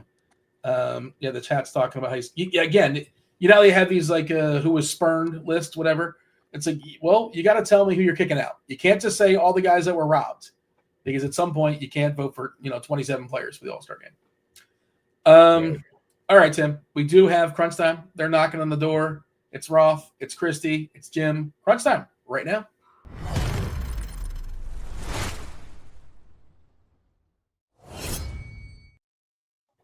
Did you guys do the voting? Oh, Roth getting caught off guard. I don't know. He stuck away for a second. Maybe he's got some sort of baby duty of some sort. Kristi, Jim, how are things? Kristi, how we've been doing this? How cold is it? You're in one of the Dakotas, I believe. Yes. Yes. Yep. South Dakota, and today is actually above zero, but like yesterday it was -20 actual temperature, so it's been pretty brutal up here. And you left the house today? Yeah. Absolutely. Been out and about. Yeah. I mean, it's a heat wave when it's above zero. Oh my gosh. So you were excited when you saw it was above zero. Is that the threshold? That's exactly right. And sometimes you see people in shorts outside because it gets above zero. So yeah. What is shorts weather? Could you wear shorts at like 40, 35? Oh, yeah. Yeah. Oh, absolutely. Insane. As a Floridian, that like blows my mind. But, I know, right? that's how we spot the tourists, like those in shorts when it's like 45 or 50 degrees out. Roth, what's going on, dude? Not much. It's nice here. It's cold, but like Kristi said, it's like sunny but 40s. I was wearing shorts. I was like, this can work. Like a little jacket, some shorts. It felt pretty good. Is Cade Cunningham an all-star? Cade, did you care about this stuff, Jim? I know nobody watches the all-star game and just kind of clown it and it's all silly and whatever, but he wants the accolades. Have you done the math on this, Jim? You seem like the kind of guy that'll be in this kind of thing. Maybe not. If it's a bad idea. I care about it most because it'll be a checkpoint on his way to most improved player. That's like one of the lines of demarcation is like if you get that first all-star game. So a little bit of Cade most improved, so I wouldn't mind seeing him in there. I think he's certainly playing like an all-star. I think he's been awesome this year. It's been really fun to watch him. I mean, the players improved and the team's improved. It kind of goes hand in hand, but he's been awesome. Were you early? What did you get Cade at as far as most improved? I got like around 16-1 right now. So yeah, that would be pretty nice. I had J-Dub before the season. I thought that was like one of my favorite preseason bets, and honestly, he's kind of stalled out a little bit, so I was glad to grab Cade while I could. And I think isn't Cunningham? He's the favorite right now, right? I'm pretty sure he's the favorite. Last I checked, he was, yeah, but not like minus money. I don't think. I have an Amen Thompson 6th man of the year, like 50-1, but like he's playing too good. They can't throw him back to the bench, so that ticket's going to burn, I think, unfortunately. But in theory, like throw him back to the bench. Let him do a 6-man. But nobody cares about my ticket. Tim, that's it, right? That's the show. We're going to go ahead and hand it off. We're good. Do appreciate y'all watching the first portion of Grinders Live. Do hit that like button. Do subscribe. Do turn on those notifications. Do not go anywhere. You got plenty of time, Ralph. You got plenty of time now. No need to rush because you have 42 minutes, if my math is correct. Taking you all the way up the bell, 7:30 on the East Coast. Kevin Roth, take it away. Good stuff, as always. Welcome to it, ladies and gents. You know the drill. It's crunch time. It's two of the sharpest minds in the biz. Helping to walk you through the slate, we got my guy Jim in the house. What up, Jim? How we doing? Doing well over here. I'm good, man. I'm kind of excited for this slate. I did not play last night because everyone told me it was not a good slate, and I'm hoping you will tell me this is a good slate and that I should play. Definitely better than last night. Okay. All right. That's not exactly a ringing endorsement, but I'll take it. I need something to do. We got Kristi in the house as well. The chat is always fired up when they see Kristi. Kristi, how are you? Okay. I'm doing great. Yeah, it's kind of a fun little slate. It's fun to play some DFS, especially when it's cold up here. We were talking a little bit about the weather and stuff, but it's above zero today. So no, it's a good slate. Honestly, there's a lot of value that's really kind of popped up here in the last, 10, 15 minutes or so. So I think there's a lot of interesting pivots. You can get really cheap. So I think a lot of interesting ways to go. It'll be good to break it down. Okay, very good. You mentioned the weather, and we actually have a postponed game due to weather in New Orleans. They had a legitimate blizzard in Louisiana. I'm not exaggerating. It was actually blizzard conditions in Louisiana, and now there's all kinds of ice on the roads and slush. So they canceled the game in New Orleans. And that playing ice hockey around downtown. Do you see that video? No, are they really? Yeah. Oh, that's amazing. No, I need to find that. That's phenomenal. The weather has been wild kind of all across the country, certainly here in the South where I'm at, along the Gulf Coast. But we got to dive into this slate. We got to get some winners. And Jim, if you wouldn't mind just giving me a general overview on what's going down with this slate. And then Kristi, I'll have you lead us off on FanDuel after that. Yeah, Kristi mentioned the value, and I think there could be some even more. We're still waiting on some news here, especially for the FanDuel slate for those late games. The Boston Clippers game is all sorts of chaos. If you're able to, save some slots for that on the FanDuel side, I think you're really going to be able to have some potential value there. But we got Brooklyn with only 9 players, so potentially a tighter rotation if you can pick the right piece there. We've got Dallas with a bunch of folks out. And again, when those things come out, you gotta if you can leverage the right piece that's that pops and no one else sees popping. Those are really the days where you can make a pretty penny. So I think there's definitely a lot of value, and I like a few of the top end guys as well. So when we have some value on the board and you like the top end guys, theoretically that could make for a good day. Yeah. Okay. Good stuff. Well, Kristi, let's dive right into it. We like to start on FanDuel at the old point guard spot. What are you looking at over there? Yeah. Here so we go. Wait, hang on real quick. We do have the video. This is amazing. I didn't realize it was that iced over. We're just straight up in the middle of Bourbon Street, basically, out there playing ice hockey. I was just there a few weeks ago too. It's just amazing to see that. So wow. I assume it was nothing like that. Nothing like this. Not even close. That's awesome. Really okay. nice. Good stuff. Good job, producer Steve, pulling that up. Okay, Kristi, what are we doing on FanDuel? Absolutely. So on FanDuel, if you're looking at Noto's core play article, he does have LaMelo Ball tagged, and I think it's a really great play. We've got Miller out tonight, just huge upside. He's had 50 plus fantasy points in the last 4 out of 5 games. So LaMelo Ball, kind of a core play here. I think he's great. Some other guys that are looking really good too. Kevin Porter is really popping as one of those value pieces that we're talking about. He's only 4,200 on FanDuel, and the Clippers are without Norman Powell tonight, Chris Dunn, Zubac, Leonard. So they're without quite a few core players. So he's going to look pretty good. James Harden's going to look good too, just because they're missing so many players. And then some other guys too at the top that are looking really good. SGA is tagged by a couple of experts here as one of the top plays. A good pivot from Ball, or you could actually get them both in too, just with all of the value that we have with Porter and some of the guys that we'll get to here. So I certainly like that. Cade Cunningham is an elite play tonight too. Again, expensive, but there's enough value. Kyrie Irving. Some of the Dallas guys are popping a little bit with Klay Thompson out and some of the guys out there. So I think Irving is a fine play too. A few other guys too. A little bit earlier, Reese Beekman was popping a little bit too, just because we mentioned, Brooklyn so short tonight. He could see uppers in the 20 minutes or so. So he's at 3,700. Could be a value play that you're looking at too. And then just another guy too. I always throw Trae Young in there too. He's another expensive guy, but I think he's going to go way overlooked tonight just because there's a lot of value and a lot of guys at the top like Ball and Harden that are going to carry some more ownership. Okay, good stuff. Jim, seems like we got a lot of options here at point. What are some of your favorites? Yeah, point guard's really deep. It's interesting today. Point guard and center are super deep, and then the wings are a little bit more shallow. I'm with Kristi on really liking both of the spend ups here at point guard, though. I think LaMelo, like Kristi said, with Brandon Miller off, his usage just goes bananas. The one I think is more interesting, and this is news that at least as of when we hopped on was still not out yet, is Jalen Williams. If Jalen Williams is out, I'm really going to want Shea. I'm going to, with this much value on the board, I'm almost going to lock him.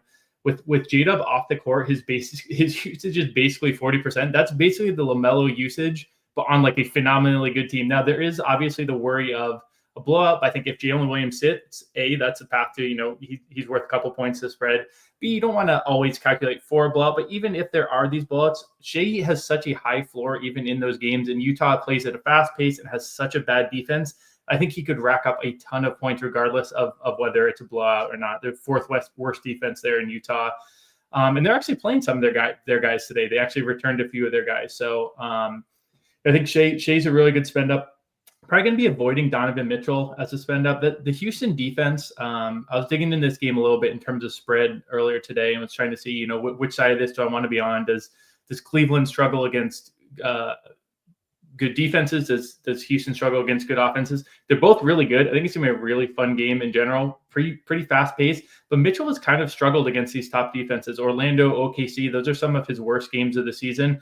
He's a really good player. It's not like a dig at him, but just if I'm using my spend up money, that I'm going with these value plays, and I really want a good spend up. Donovan Mitchell is not going to be the one. I think Ja Morant's maybe a little bit more intriguing at basically the same price. He's even a little bit cheaper on FanDuel.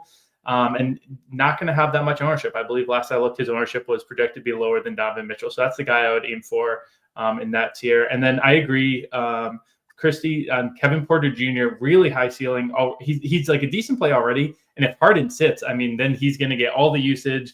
it could be a blowout. He could get the usage in the blowout because Boston's a pretty heavy favorite with Zubac out. So I think Kevin Porter Jr. has a lot of roots to kind of popping tonight.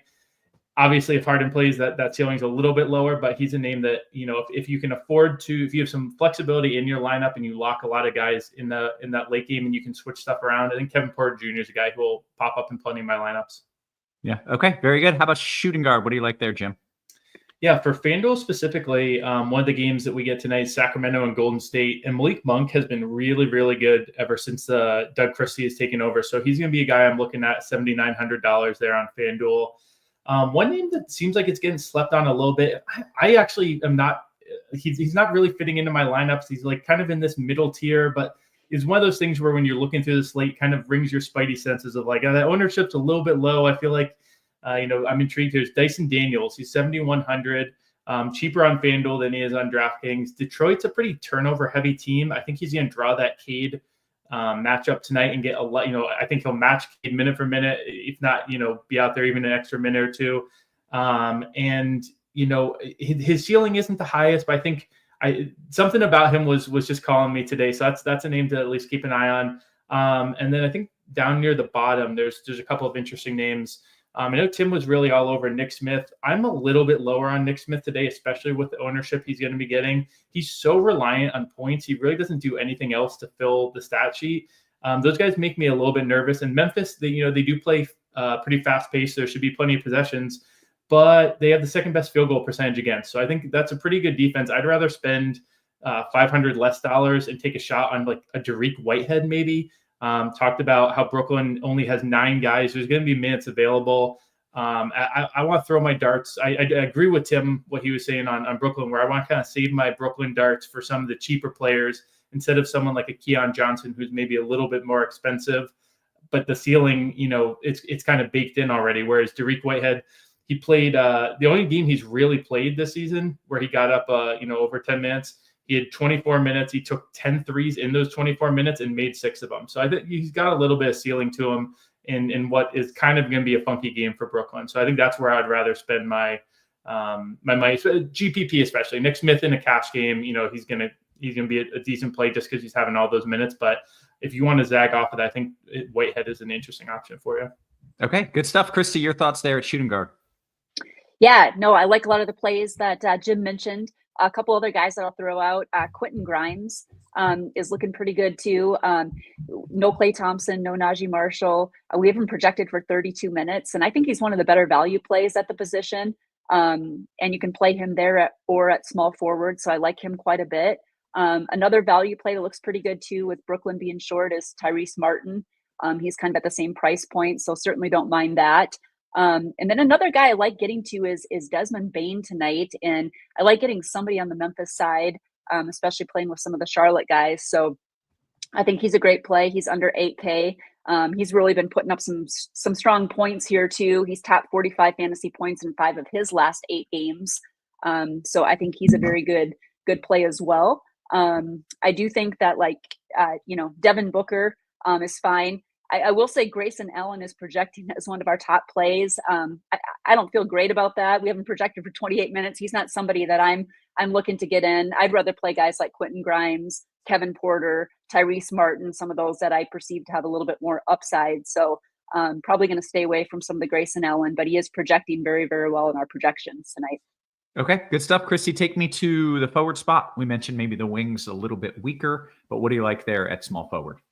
Yeah. So at the forward spot, again, you can play Tyrese Martin here as well. I think he's a fine play. You can play Grimes here as well too. Another guy I like is Miles Bridges. He's just 7,400. Miller's out. He should have quite a bit more usage. He's still reasonably priced, and I like getting exposure to the Charlotte game. So he's somebody I like. You can also play Desmond Bane here as well. And then you're gonna have some value guys like Amir Coffey and Derek Jones that are projecting pretty well too. So if you're looking to save some money, I think those are fine plays too. But I really kind of like more of the the Tyrese Martin, Quentin Grimes type of plays. Amir Coffey are a few that I like there. But I do like paying up for Miles Bridges. Is probably one of my favorites. Both he and Desmond Bane, kind of in that mid-tier price, are a couple of my favorites. Okay, Jim, your thoughts there at small forward? Yeah, I agree with Kristi 100%. I'm basically locking Quentin Grimes today. So in his 11 starts, he's averaging like 15, 4, 3, 1.5 stocks. He's off his minutes limit, Jason Kidd said. Especially cheap on FanDuel is basically that same 4,800 price. So I think I'm basically going to be locking Grimes in today. It's funny, in my notes for Grayson Allen, I basically said exactly what Chris said. I said, I guess so. So I'm going to have some. I really don't want to. I know. But like exactly. the points per dollar really popped today. I'm not. You're going to have some, but I'm not happy about it. And I'll probably be lighter than others if the ownership comes through is what we're seeing there. One name, if you want to spend up a little bit at this position, I don't know if I would necessarily recommend. I think there's better spots to spend up, but I will say Amin Thompson at 8,100 for the FanDuel side. It's basically his price for DraftKings. He's averaging 38 minutes as a starter, and he's cleared 40 in a lot of those games. Cleveland's going to be a fast-paced game. It's going to be a close game. He's got a high floor. I don't know if you want to spend up at this position for a guy who's mostly floor, but he's if it pops up and you're like eyeing this position, you have $8,500. I think he's an interesting option. I'll say I think I'm going to be a little bit lighter. I like Derek Jones Jr. for the Clippers. I think I'll be a little bit lighter on Amir Coffey. He's one that his minutes have kind of been up regardless, and I think now we're kind of baking in like, with guys out, he's going to get more minutes. I think his minutes are already kind of there. I don't think they're going to be playing him like 36 minutes unless they're really shorthanded today. So I think I would go more for the Derek Jones Jr. route of those kind of affordable Clippers guys. But yeah, I think I'm probably just locking Grimes here and set in, forget it basically. Okay. Sounds good to me. How about power forward? What are you doing over there? Definitely some of those same names. Derek Jones Jr. is the one who really stood out to me here on FanDuel side of things. Durant, I think, is a really solid spend up today. Talked about how he's going back to Brooklyn, and he'll be back in his old haunts there. I think he's a pretty good spend up if you can get him. I think he's probably like third in my list of spend ups. I think LaMelo and Shea are the two that I do like the most, but Durant's a little bit cheaper than those guys. So if you can't quite get to those guys, I think he's a very good option as well. I think this position is a little shallow though. So I think some of those names we talked through at the other position, does Thompson have positional? Does he have power forward here as well? Some of those same names could be options for you potentially as well. Okay, very good. Kristi, your thoughts there at the power forward spot?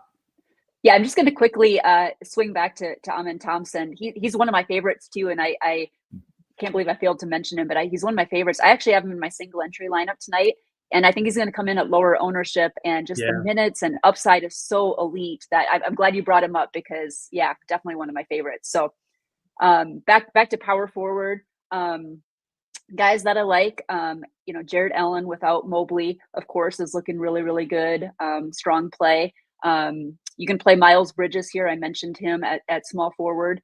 Think he's a great play. Okongwu has just been phenomenal. He's just been averaging, all kinds of points and showing great big upside here. So I really like him quite a bit, and he projects very, very well. So I think he's a fine play. Guys maybe with a little bit less ownership, Julius Randle. His price doesn't really seem to move much on FanDuel. So he's 7,400. He's same range as Miles Bridges. Someone that I like. PJ Washington is someone I have interested in too. Just again, they're shorthanded. No Najee Marshall, no Klay Thompson. So I like him quite a bit. Jaden McDaniels has just been playing big time minutes and has shown some pretty big upside. He's put up a 40 fantasy point game here not too long ago. So certainly don't mind that. And then I'd also throw in, Jaren Jackson. He always has such a high ceiling, can be a little volatile at times, and a pretty good matchup tonight too. So those are a few other guys that I like. Okay, good stuff. That brings us to the old center spot. I see a lot of PFCs slashing, so maybe we got some dual eligibility here, but what are you doing at center, Kristi? Yeah, there's a lot of overlap here. So again, you can play guys like Okongwu here. You can play Jared Allen, Jackson. Mark Williams is a guy too that stands out quite a bit. So I think he's a fine play. A guy I really like that hasn't really been priced up much is Jalen Duren. He had 50 fantasy points the other night. He's just been putting up some really big numbers. And again, I think his price is going to be on the rise here, but I think he's a really good play at center. A little bit earlier, I know Mo Bamba was popping as a value. Not somebody that I'm really on. We haven't projected for 20 minutes. I just think there's better value pieces that have kind of emerged throughout the day. So more focusing on more kind of that mid tier, probably with Jalen Duren, Okongwu, Jared Allen. I'd also throw Nick Claxton in there, and then Kevon Looney too. Actually, I mean, we only projected for 21 minutes, but he's cheap and a good matchup tonight for him. Okay, Kristi, does Duren have any upside in the minutes there? I see we've got him at 27 minutes, which is okay, but is there any way he can get 30 plus, or is that just not happening? No, I do think there are ways for him to do that. But he's just been so good, a fantasy minute point producer. So he's just been really great in that regard. So even at 27 minutes, I think he projects very well. If he gets a couple more, he's going to look even better than that. And I think it's possible. Okay, good stuff. Jim, your thoughts at center? Yeah, definitely. Talking about how this is kind of a stars and scrubs type day. I'm putting Mark Williams in my stars tier. I just love Mark Williams. He is more expensive on FanDuel. He's up to 8,000 now. I mean, he put up 40 fantasy points last game when he picked up 4 fouls in the first half and shot 5 of 14. I mean, the production you're getting from him now with Nick Richards out, and now that they put him up to a full minutes limit, you can get a fast-paced game today. I just absolutely love Mark Williams. I think you just got to keep sliding. He's going to have high ownership. I've been hitting his player props, from the betting side of things. I just am all over Mark Williams right now. So he's my favorite of that kind of, 8,000, you're starting to talk, about that kind of star tier pricing. So he's my favorite of those guys. I definitely like him more than Jared Allen. I wanted more from Jared Allen with Mobley out. He's been solid. He definitely is a really good cash play. So I got a really high floor. I was hoping a little bit more ceiling wise from him, and now he gets a matchup against a really tough Houston team. So I think if I'm coming down to those two guys, Mark Williams or Jared Allen, definitely want to be on the Mark Williams side of it for me. I even probably would go with Daniel Gafford over him. Gafford is coming off a game where on the DK side, I didn't check the FanDuel side. It may well be the same. He cleared 70 points with Lively out last game and 52 games before that. So he's really been playing well, getting a lot of more minutes. And then, Kristi talked about Mo Bamba. I'm kind of with her on being a little bit skeptical. I missed out on him last time, and actually he had like a pretty decent game. His PO is going to be a little bit lower today too. So, but there's more better value out there in my opinion. So I didn't find myself coming to Mo Bamba in the end, honestly. Okay, good stuff. Steve Jones noting, he says Mark Williams is a 9K player, and I feel like maybe we're all kind of in agreement the way that he's playing and what he can do. Yeah. Also, Okongwu is starting. I don't know if we expected that, and Prosper is starting. Jim, does that change anything for you? Prosper starting is definitely very interesting. What's his positional for FanDuel? Is he on that wing as well? Yeah, he's at, let's see. I was just looking him up too. See what his minute. Yeah, just power forward eligibility. Yeah, but that is pretty interesting. I think that's a position where, I was kind of saying, there wasn't a whole lot there at small forward and power forward. So that's a pretty interesting guy to go with. Okay. Yep. Any interest? You think you're going to get him in your lineups at all? I think you said 3-7 over there, so maybe a new position to punt at. Jim, you think you're going to end up there? Yeah, I might try and see what we got over here for projections exactly, but I'm definitely intrigued. Okay, so let the projections update essally. Let's let that update. Yeah. Yeah. Okay, that's fair enough. Well, in the meantime, let's kick it over to DraftKings. Do I have my promo read ready? I don't. I'll just interrupt you at some point with a promo read. Let's go over to DK. Jim, you get to lead us off over here. What are we doing at point guard on DK?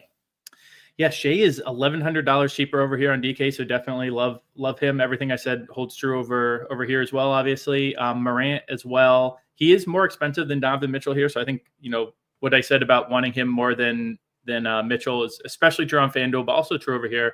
One guy I'll point out on the DraftKings side, specifically, Tyus Jones. He never really jumps out to me. He's not the flashiest guy by any stretch of imagination, but at least as of when we were hopping on, he was top 10 for us in terms of dollars per point, but his projected ownership was below 1%.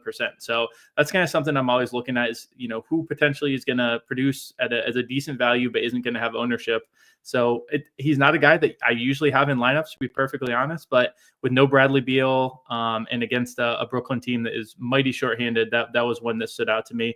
And then finally, I'll just say kind of going down to the affordable options.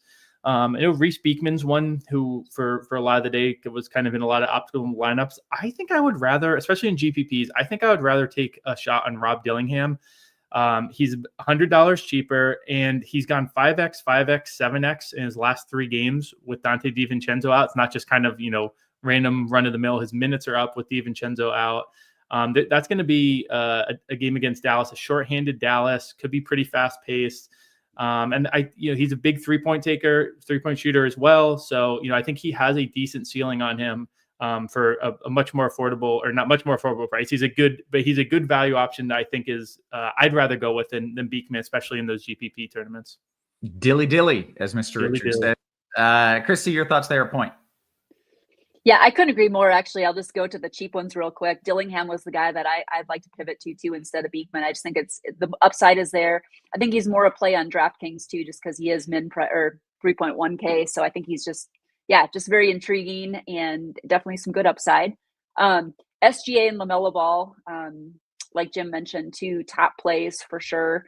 I think they're both great. If you can get them both into your lineup with enough value, I think that's an awesome way to go too.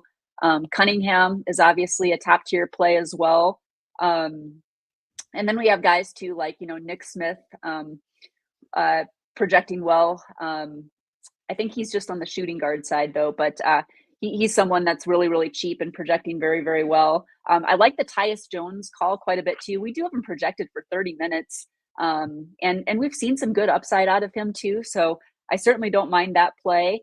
And then getting to guys like, Darius Garland, who looked a little bit better earlier in the day. Darius Garland, Kyrie Irving. Kyrie probably will go a little bit more overlooked too, again, because there's so many good plays at the top. And he's, they're still short tonight. And I think, the upside is still there, and he's under 9K. So I think that makes him a really good play. But yeah, I like a lot of the guys at the top. And then, Dillingham, I think, is probably one of the better GPP tournament plays tonight. Okay, Kristi, I want to get your thoughts at shooting guard, but Javier says, Kristi, are we brave enough to play all 3 10K players in single game, single entry? I'm really considering this now with Prosper and Stewart out there. Yeah, I don't think it's a bad way to go. I really don't, just because there's a lot of value. And I think a lot of those value, getting a couple of them to really pop for you can really make a big difference. So I think that's a fine way to go, honestly. And I think there's enough value to do it. Okay, good stuff. Take me to shooting guard, Kristi. Yep. So shooting guard, a lot of guys we mentioned before. Quentin Grimes, he's a core play for me tonight too. He's someone that I'm just really locking in. The minutes are strong. The upside is there. We've seen him have some big games when some other guys have been out. So with Clay out, absolutely give me some Grimes. SGA, perfect. Another great play here too. Well, I guess he's actually he's not on the shooting guard side, but Grimes, Tyrese Martin, I mentioned him before. For me, staying away from the Grayson Allen. He does project pretty well. We have him projected for 28 minutes, like I mentioned over on FanDuel, but he's not a guy that I'm playing tonight. Nick Smith is going to be one of the more popular plays just because he's really, really cheap over here too. He's just at 3.2K. 28 minutes. He projects very, very well. And I don't mind it. He's more of a play for me on DraftKings than he is over on FanDuel. So certainly don't mind that. Other guys too, I mentioned Desmond Bane a little bit earlier. He's someone that I really like for tournaments, think is a strong play. Couple other guys, I mentioned Kyrie Irving. And I think Amin Thompson, we mentioned him over on FanDuel. He has shooting guard eligibility on both sites here, but he's 8K, but my goodness, I mean, he's just getting a ton of minutes. He's so involved in this rotation that, probably think he's one of the best tournament plays on the slate tonight. Okay. Jim, your thoughts at shooting guard? Actually, in lockstep on a lot of that. I'll add honestly just one name here that we haven't talked about yet. I don't believe Lou Dort. He gets to pick on a young Utah team here that easily leads the league in turnovers per game. They're like a turnover per game higher than any other team out there. He sees his stats improve a decent amount with Hartenstein off the court as well. Hartenstein out tonight, and they got a couple guys questionable as well. You got J-Dub there questionable as well. If he's out, it's even more usage for Dort. He's only down at 4,500 on DraftKings. So I think he's a really interesting guy in that kind of middle tier. I know we have a lot of like cheap value and we have a lot of expensive stars, but if you're kind of doing like, kind of a build that's like Mark Williams at, 7 and a Lou Dort at 45, that's a name that I think you want to keep an eye on. Okay, good stuff. Take me to small forward. I'll go with another Thunder player, actually. Aaron Wiggins gets really good run in these kind of blowout type games. I saw someone mention in the chat, Isaiah Joe is out. That's the type of guy. Those guys are kind of battling for minutes at all times. So if Joe is out, Wiggins is a guy that I think can potentially pick up a few of those minutes. And if J-Dub sits, he might slot into even potentially a starting lineup role. So he's got a lot of options, 2 minutes and usage tonight that I think should have him on people's radar. Then just some of the familiar names. Yeah, Amen Thompson, Quentin Grimes again. I'll probably lock in over here. Grayson Allen, sadly, I'll have a little bit of. And then, some of those, or I guess the Clippers guys are not on this slate. So those are the main names I'm going to be targeting for this small forward spot.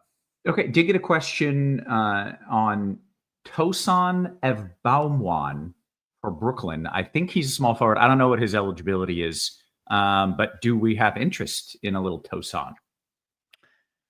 A little, not a whole lot. He's not the net that I honestly probably would want to go with, in part because I don't think he has the highest ceiling. He's kind of like maxed out what his usage probably is going to be in these last couple games where they're really short stacked. So he might be a decent cash play if you're looking like if he fits exactly the dollar amount that you have left and you're like, oh, it's better than nothing. But I wouldn't go seeking him out, to be honest. Okay, good note. Kristi, your thoughts on small forward? Yeah, I was just going to kind of circle back. You got a guy like Prosper that looks really well in here too now, just because he's just the min price, and we haven't projected for kind of similar minutes. And the other guy that he mentioned, can't pronounce his name, but 4.1K. So he's a little bit higher. He's not the min price. So gotcha. Okay, that's a good note. You might just save yourself $1,000, and you're kind of getting probably the same thing. Yeah. Exactly. Okay. And especially when we're looking to pay up for some of these guys that we really want to get in our lineup, $1,000 does matter. So yeah, more interest in Prosper for sure. I like the Lou Dort call too. I think that's a really good one. I mean, he's really pretty cheap too. We haven't projected for 30 minutes. So I like that. Kind of a lot of the same plays that I mentioned before too, kind of Grimes, Nick Smith, Tyrese Martin, Dort, like we mentioned. I know you mentioned Aaron Wiggins as well. I think that's fine. But then, Amen Thompson, fantastic play. And then Prosper at min price, I think is going to look really well. And it looks like we have his minutes projected to be 25. So that is a little bit it is a bump up from what it was at before. So I like that play quite a bit. Okay, good stuff. I'm looking, are we at power forward right now, Kristi? We're at power forward. Okay, yes. I'll let you do that. And then I will ask my power forward question. But what do you like at power forward? Yeah, so at power forward, a lot of ways to go here too. On the high side, I do like Miles Bridges. I talked about him a little bit over on FanDuel. He is priced up, but that Charlotte game looks really good. And he's a good guy if you're paying up. I mentioned Julius Randle. They're both at the same price point.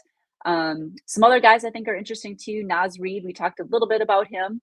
But he's just, the ceiling is really good for him. Even though he's projected at 27 minutes and doesn't start, again, just the upside is very real with him. And his price really hasn't moved all that much. So I think he's someone really you can play on both sides.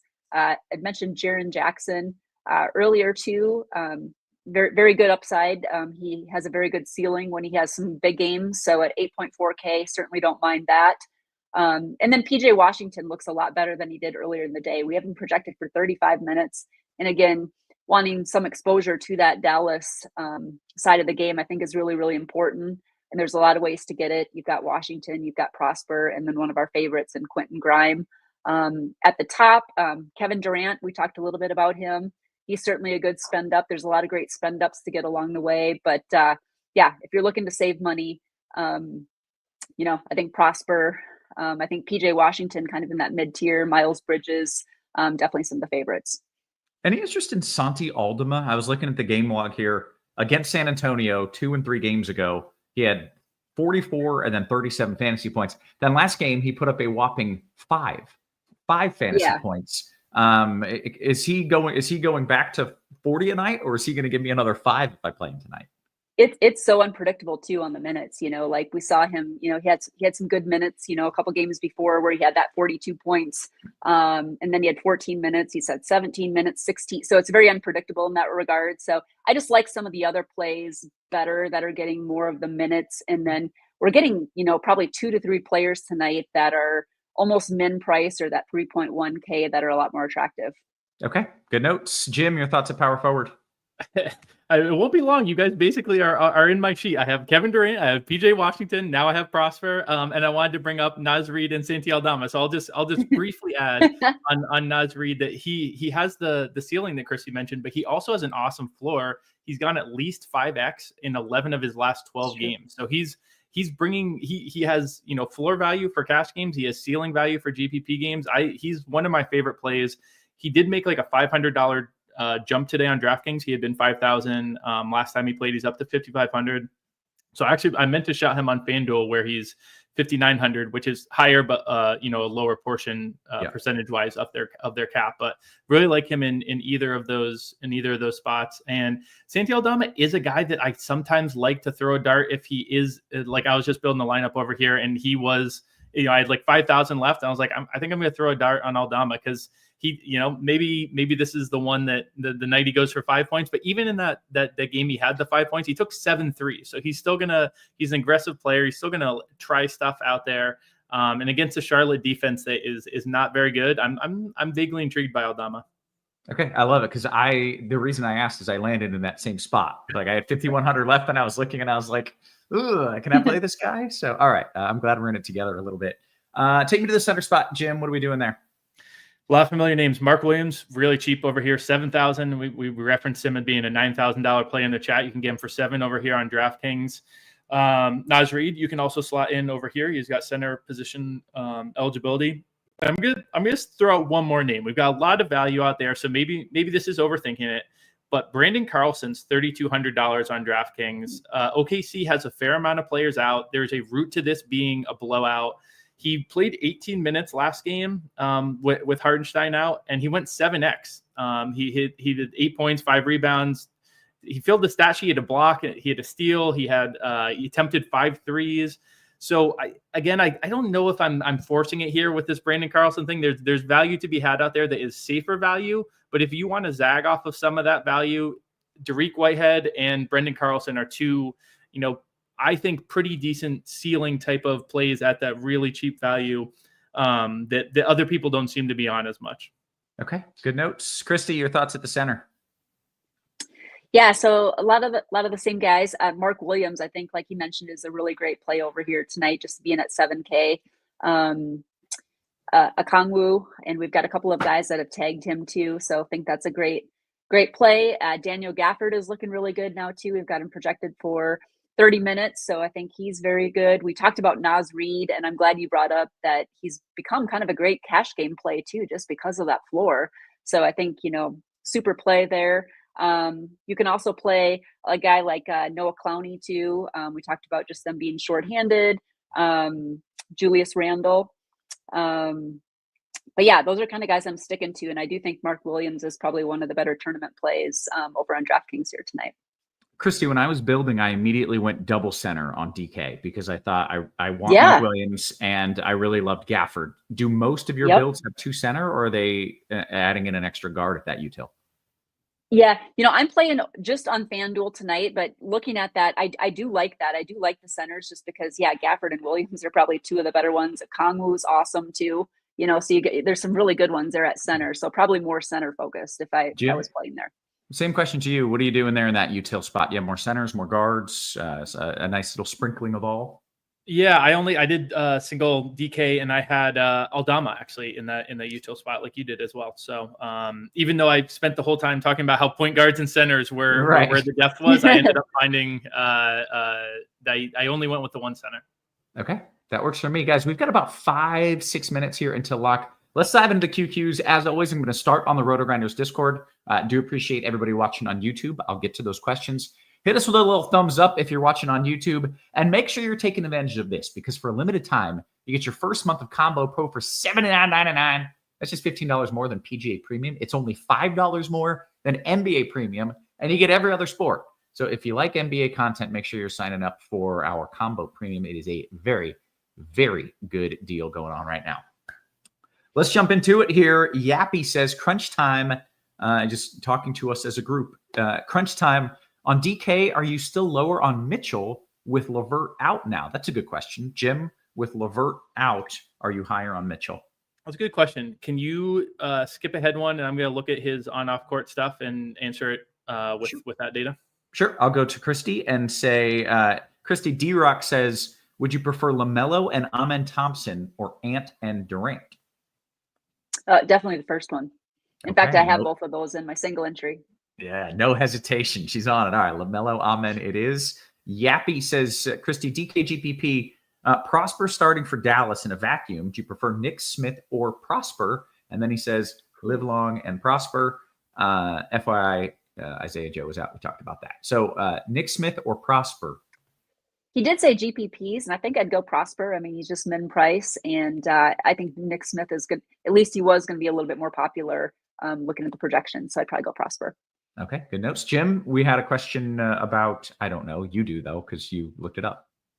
Yes, Donovan Mitchell and Caris LeVert. If we like Mitchell more with Caris LeVert off, I was wondering how much they actually even played together. It looks like they actually do get a fair amount of minutes together, and Mitchell's usage is a little bit lower with him on the court. So I will say on DraftKings, where Mitchell's a little bit cheaper than Morant, that maybe becomes more of a toss-up now than, skewing towards Morant.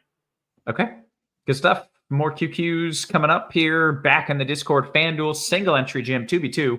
Kyrie and Jaren Jackson or Durant and Miles Bridges? I'll go Durant and Miles Bridges. Okay. Yeah, actually, I didn't mention Miles Bridges because Kristi brought him up a bunch of times, but I really like him today as well.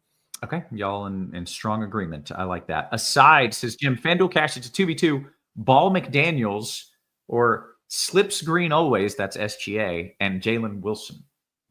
I'll go slip screen always and Jalen Wilson. Very good. Okay, jumping into the YouTube, make sure you hit us with that thumbs up. Scrolling up just a little bit here. Kristi, we got a question from Ty. McDaniels and Duren or Prosper and Mark Williams on FanDuel? Mark Williams and Williams. Yeah, I think I'd go Williams and Prosper, did you say? Yes. Yeah. Yep. Very good. Kristi, back to you, back to back from Judy. FanDuel single entry, Cunningham, Prosper, or Ja and Reed? Cunningham, Prosper, Ja, Reed. I think I'd go Cunningham, Prosper. Okay. We'll get to Diego's question in the YouTube. Jim, is a Mavs stack with Dinwiddie, Prosper, Grimes the move? I looked for fantasy points per dollar. I don't know if it's the move, but is it a move? I think it's a move. I think Dinwiddie hasn't. We didn't really bring up his name as much because the names missing aren't as much the guard. Just not Kyrie being out. Dinwiddie really pops when Kyrie is out. So I don't know if he's the one I want in my stack. It's a different position, different dollars. But if I want a third Maverick, I think I'd go Gafford rather than Dinwiddie. Okay. We'll go to Achilles' question, Jim. Your favorite center in FanDuel cash? Mark Williams. Okay. Always and forever. Until he's over 9K. And then, yeah. Kristi said, TPG, Kristi, Nick Smith, Moody, or KPJ for cash? So one of those? Yes. I'd probably go Kevin Porter Jr. And I don't know if it's on FanDuel or DraftKings. I think it must be FanDuel because APJ is the late game. Yeah, exactly. I would go Kevin Porter. Gotcha. Okay. Jim looks like the guy from Ferris Bueller's Day Off. I assume he means the best friend. Oh, I love Cameron, even though he's like a really sad dude. So I guess I'm giving sad energy here, but I love Cameron. So. You don't give sad energy. You don't. No. Let's see here. Javier says, Jim, Randall Struess or Atlanta Johnson and Dillingham? Oh, Atlanta Johnson, Dillingham. I'm not super high on Struess today, to be honest. And Jim says Dillingham on DK, and your interest is just like, sure. Yeah. Let's go, Kristi. FanDuel GPP, your favorite cheapy center? On FanDuel, I'd probably say Looney if you're looking to go cheap. Okay. We'll go to Paul's question, Kristi. Bain or Bridges in a GPP, the price point is the same on DK. Oh, so yeah. Bain or Bridges? Bain or Bridges. Oh, that is a tough one because I really like them both. Assuming maybe you have LaMelo Ball in there already, I'd maybe go Bain just to get exposure to both, but I do like them both. Okay.